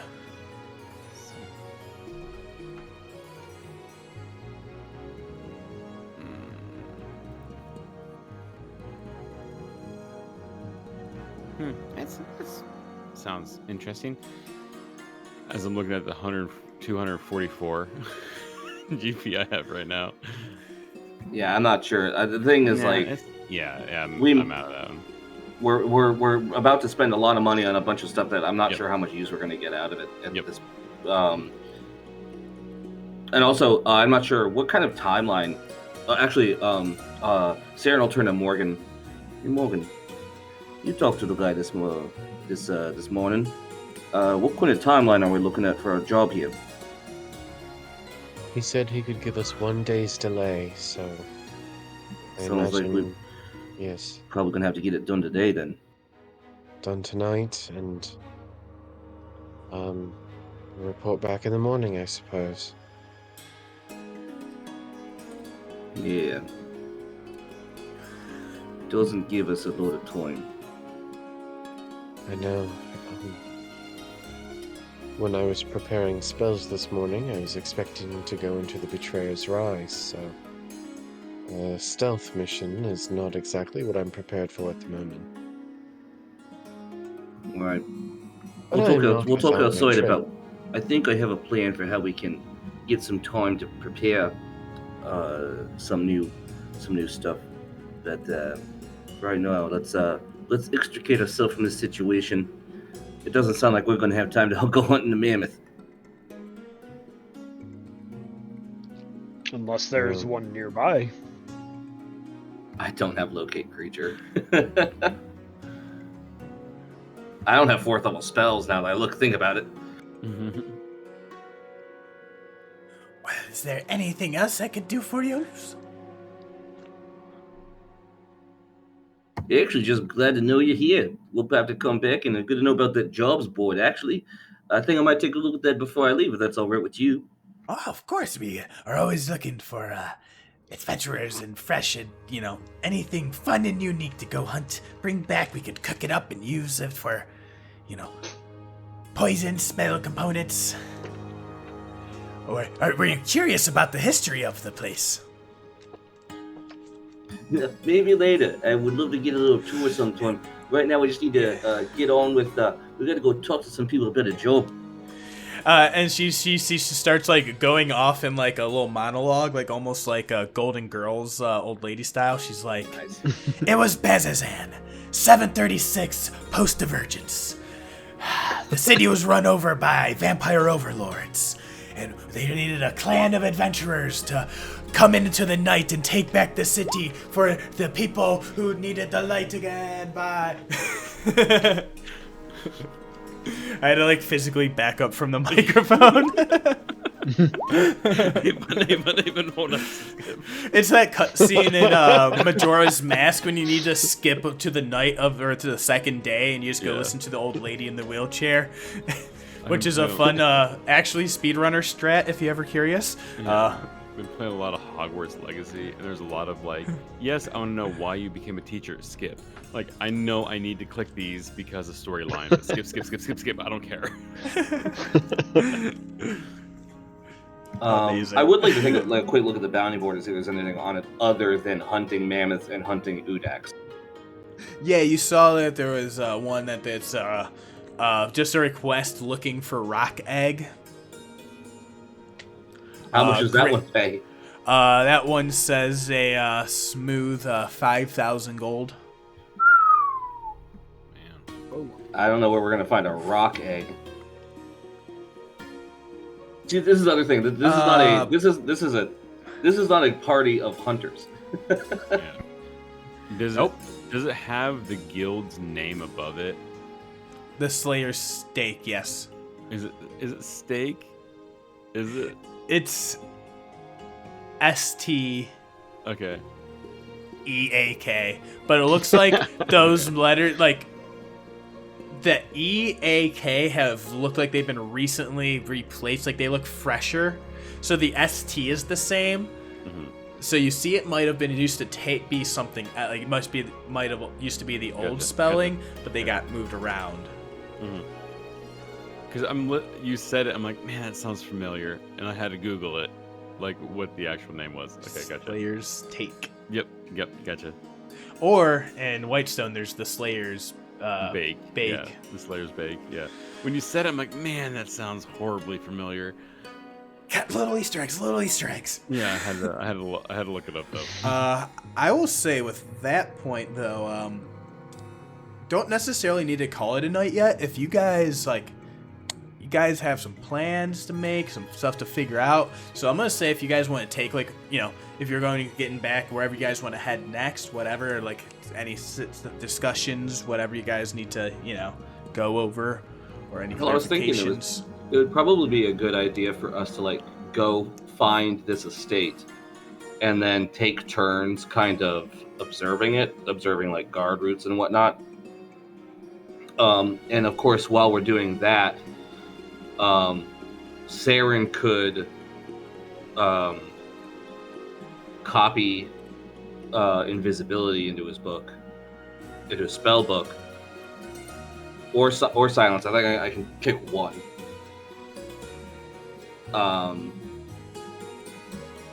Silence might be more handy than invisibility, but I'm not really. Yeah. It depends. I can't do both, but it would also give Morgen enough time to re-prepare if she needed to, because we could just hang out. We're not going to be doing anything night, and it's AM right now, so we have a full day of stuff we can do to change out spells and whatnot, which I think would probably be appropriate if we're going to do something at night to take to do this infiltration. Will say the only way I would ever allow long rest happening again so soon eventually would be because of how long the day you guys had before was. It's one of those you go to bed in less than 12 hours basically type of days. So that's, but yeah, normally, because it would be usually it's hard to get benefits of a long rest within a 24-hour period, generally, give or take on extenuating circumstances. Let me double check out, because preparation has to happen at the end of a long rest, right? Yeah, that's why I was that's why, because as a wizard in the campaign I'm in, I've definitely had many of those at the end of very long day sessions where I'm we could take a lot of time. I have the hours to fix my spell book, but I can't go to sleep. And I'm a Dum Dum who chose a long rester instead of a transfer for a wizard. Yeah, whoops. No, dude, I love it. That's why I was just like, hey, it's only wizard, been- what spell do you want? Take your Yeah. pick. It's only been 3 years of it, also. Yeah. But anyway, yeah, if you guys have anything, plans, discussions, or things to do and to fill the day with. I think. I saw where the house was. Can you ping? Yeah, where so it with was? all of the stuff and discussions, you actually get it pointed out. It comes up over here. Okay. The Slayer's stake was over in this direction. I didn't see you. You might get off your. You're on the right. Yeah, layer. yeah. I'm just typing it in for you guys. Oh, okay. I thought you were pinging. I'm like, nope, can't see. I did, and then it didn't. Yeah. So we'll do that. It's right over here by the we're that Klingatang. So far. you guys are coming around over on the other side. So you see the little spiral building up on the other side of the hill. That little treetop. That temple that Saeryn clocked in Emery's brain earlier. And then up on the up closer as the hill rises up. At this point, you guys definitely see the Oh my other God. rival party had been milling about. Oh, what's up? I just realized, isn't the Hythos estate, isn't that where everyone saw the other party, coming from? Yeah, that's where I saw the Mhm. other party coming from. Great. I haven't divulged that quite yet. I mean, it's been one of those things. Yeah, where that was a I saw Matt them. reaction thing. Yeah, I've seen them, and then I guess just now be putting two and two together that's where it was when we were explaining where it was from. So I just now put two together. I like the stakeout idea a lot. I like that idea too. And now I really wish I didn't use my disguise self. I'm kicking myself in the ass right now. Are they yet? Well, I have an idea though. Go ahead, Jack. I was going to say, is there anyone that wants to take eyes on it immediately? Yeah, I think Finn would, or Aljin would. From the... when we get close to it, is it a tall, walls, or is it gated where I can see through it? Yeah. So tall, Okay. gated, Alright, wall. so we'll do both. Yeah, so it's a wall that surrounds it. In 1 second, actually. I will say, as you all I imagine you're not trying to get too close to it, but trying to get a peek from a distance. But Right, sides, yeah. from a distance, you're able to tell the road leads down a singular trail leading to this lonely and isolated manor. You first notice that the grass around it seems to stick on strong around this building, an unusual sign here in the rocky, craggy, drab-colored city. You get to a point where it just reads a small board that stands in front of a swinging wooden gate. And that leads off into the trail down into where the building is proper. But it is tall gates that are at least 10 foot tall that go all around it. 1 second.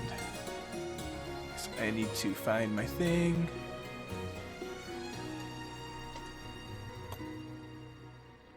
So I'm gonna figure out, what do you guys see? I don't know who's... I would... Oh yeah. I would like to go first. I would like to be the first watch and be all right, I'll go and let me just check it out. If anyone wants to come with me, just from a distance to see what we can see and maybe pinpoint when the guards are moving or changing.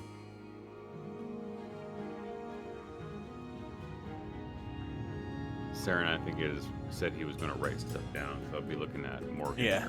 or So Ludo. basically, from a distance at this point, it's like, not all of you have to be here, but like walking past, this is like what most of you will see. Is are you guys able to see here? Mhm. Yeah. Yeah. To a point, yeah. So it's basically, yeah, just like a large brick, stone wall. The nice tended grass. There seems to be a river that runs off slightly, like coming out from the manor grounds. These red banners that have the Hythenos Den heraldry, which is like it's a silver dodecahedron shape, wrought in a mechanical gear, like looking parts like that surround it, with like the cog teeth that are filling around the inner circle. Does that make sense? Yeah. And then inside it, on top of the so with the cog teeth filling around the inner circle, with an iron-colored hammer emblazoned within it on the red backdrop. So almost like a combination of artifice and Luxin. You see these like large double doors that go in front of you. Seems to be a stable off in front of the off in the distance ahead of you, and then the manor grounds seem to just like walk all the way around, but it seems to be completely no easy sign of like looking in. It's like fully locked up. Go ahead and make perception checks, all of you.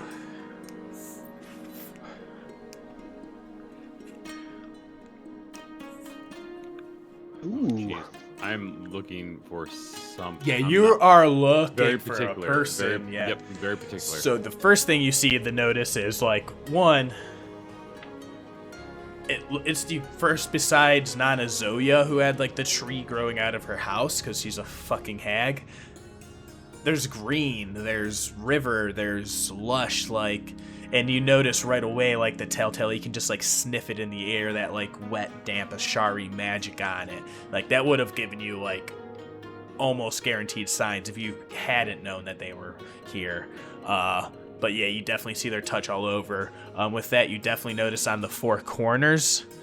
So the two that you walk past, and then you can definitely assume on the back other two corners, there's other guards at the post. So like seems to be like one person on each corner that seem to be on the lookout. But as you all were walking up, you notice the stream. You kind of follow the gaze, and you kind of cut it through, like you follow where it would cut through the courtyard, and you see coming down the slope of the mountain on the back where the stream like feeds from, and you imagine like back on the backside is where like they might have like some like stables and like watering ponds and like other type of stuff like that that's like more off grounds.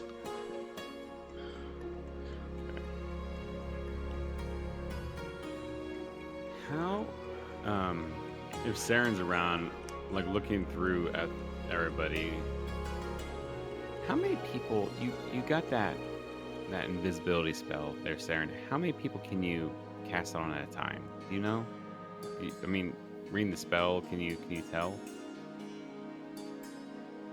I have an idea that will open the gates. It's just getting you guys in would be the problem. I think second level spell. I think I can get 2 people. Okay.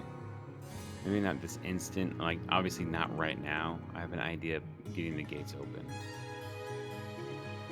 It's a crazy idea. And I don't know how well it's gonna work, but if we need to get in there, I think I can get us in there. We just have to really be looking at getting in there fast.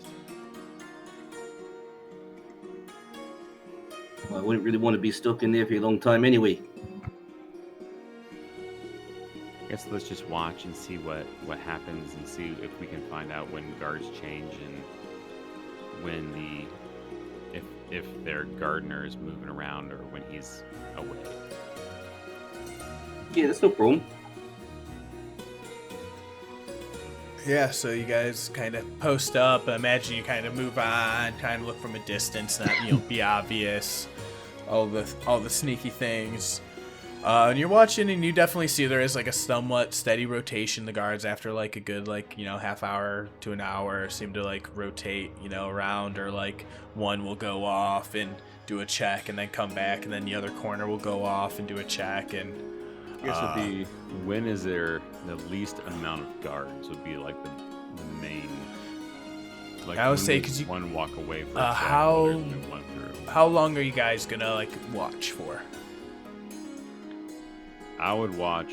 Aljin would watch for a long time. It's going to take me 2 hours to copy down the invisibility spell anyway. Awesome. So yeah, if you're spending a few hours, you definitely notice at one point there seems to be like a little bell that rings from within that seems to indicate a lunch. And you see the two front guards also, like, you detect movement up top. Oh, go ahead. I would also like to just kind of use Jacqueline to, view a little bit as well, and share senses with him. Awesome. So yeah, you get your little bird to fly around. Yeah, make a couple passes. Not like staying too long, but just at like a couple times an hour or something. Awesome. Where is the familiars and summons? There we go. So we'll say this. Can I borrow 9 gold from somebody? Sure. Ludo will give. Yeah, it'll say you would have been able to buy that materials before coming out. I'm sorry, it's not going to take me 2 hours. It's going to take me 4 hours to copy this spell. All right, you should be able to control this, Morgen. Are we going to have them fly up over the gate? Yeah. Awesome, yeah, so they start flying over. Go ahead and make them a perception check. Are they going to be in the open, or are you going to have them try and be a little stealthy?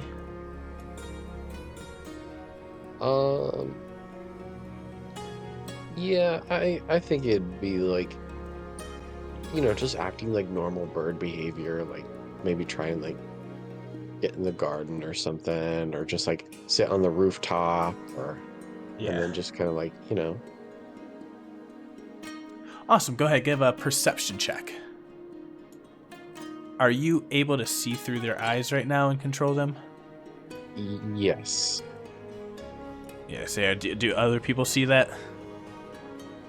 Yes. Awesome. So yeah, right now you see this. It's like flying over. You see a garden, and you do see down below there is a nondescript, seem to be like more druidic man with like a little shepherd shillelagh crook. Like this like little wiry shock of red hair, like a big, like nose, a little red in the sun. And they seem to be just be like muttering themselves, doing some incantations in the garden. You see the cobble path kind of leads off to like the front door on the other side of that building that you can't really see past. I'm just going to move them over here. You do see that there is the guard here on this side. And Jacqueline is able to see out from there, but you realize that none of you are able to see in there on the other side. And then the garden seems to hook up and around and over in the other side of the building from Jacqueline's distance. How high up are they? I'd say like, I don't know, maybe like 50, 60 feet above the roof of the house. Nice. So they're trying to get overhead view so you can see back around the side of the house. There's like a little, so Jacqueline didn't fly all the way here, but you can just see there's another side of the garden, the other side of the wall. This building right here is seems to be like almost like a temple shaped building, like a little like mini church. And then seeing on the other side of the house from this side is a little hard. Seems to be like the river runs through, might be like a little training ground. At this point, I'm going to roll a straight d20 on this for the guard. All right. But then, where is he? Sorry, I got to find a boy who needs to make a perception check.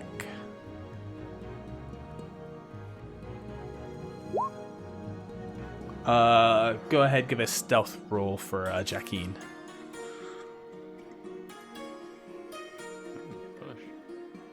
Beats it.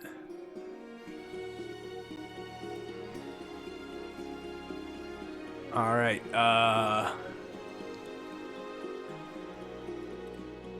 Luckily, you see the druid down in the garden below starts shouting at the raven, and it actually is speaking in like a beach type speech, and it says, "Go, get on, be gone before I cast you down.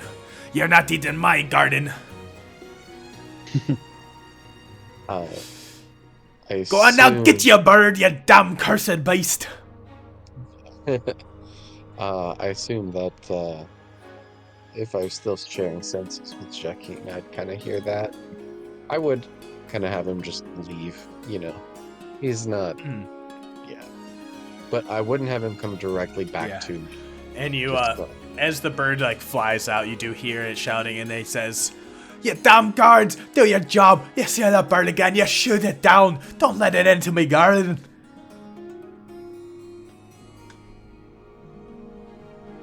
And it flies out and yeah, back to you. I'll give Joaquin the mental command to, you know, just kind of leave for a while, come back when you can. Yeah. And you just, then, tell everyone, well, that's about all Joaquin can do. They'll try and shoot him down next time he's over there. Yeah, you hear in your head, Joaquin's just like, "What the fuck is his deal, bro?" And Finn, you heard that shouting from like where you're at this point. You heard his voice. Yeah. Again, it would be like creeping a little bit behind Ludo, just because it's like trying to break line of sight with a lot of people, with anybody. It's especially that direction. When you skip behind him, and I will say, Joaquin, have Joaquin make a perception check real fast. But so go ahead, Finn. Sorry. no, I'm just considering options of what to tell people.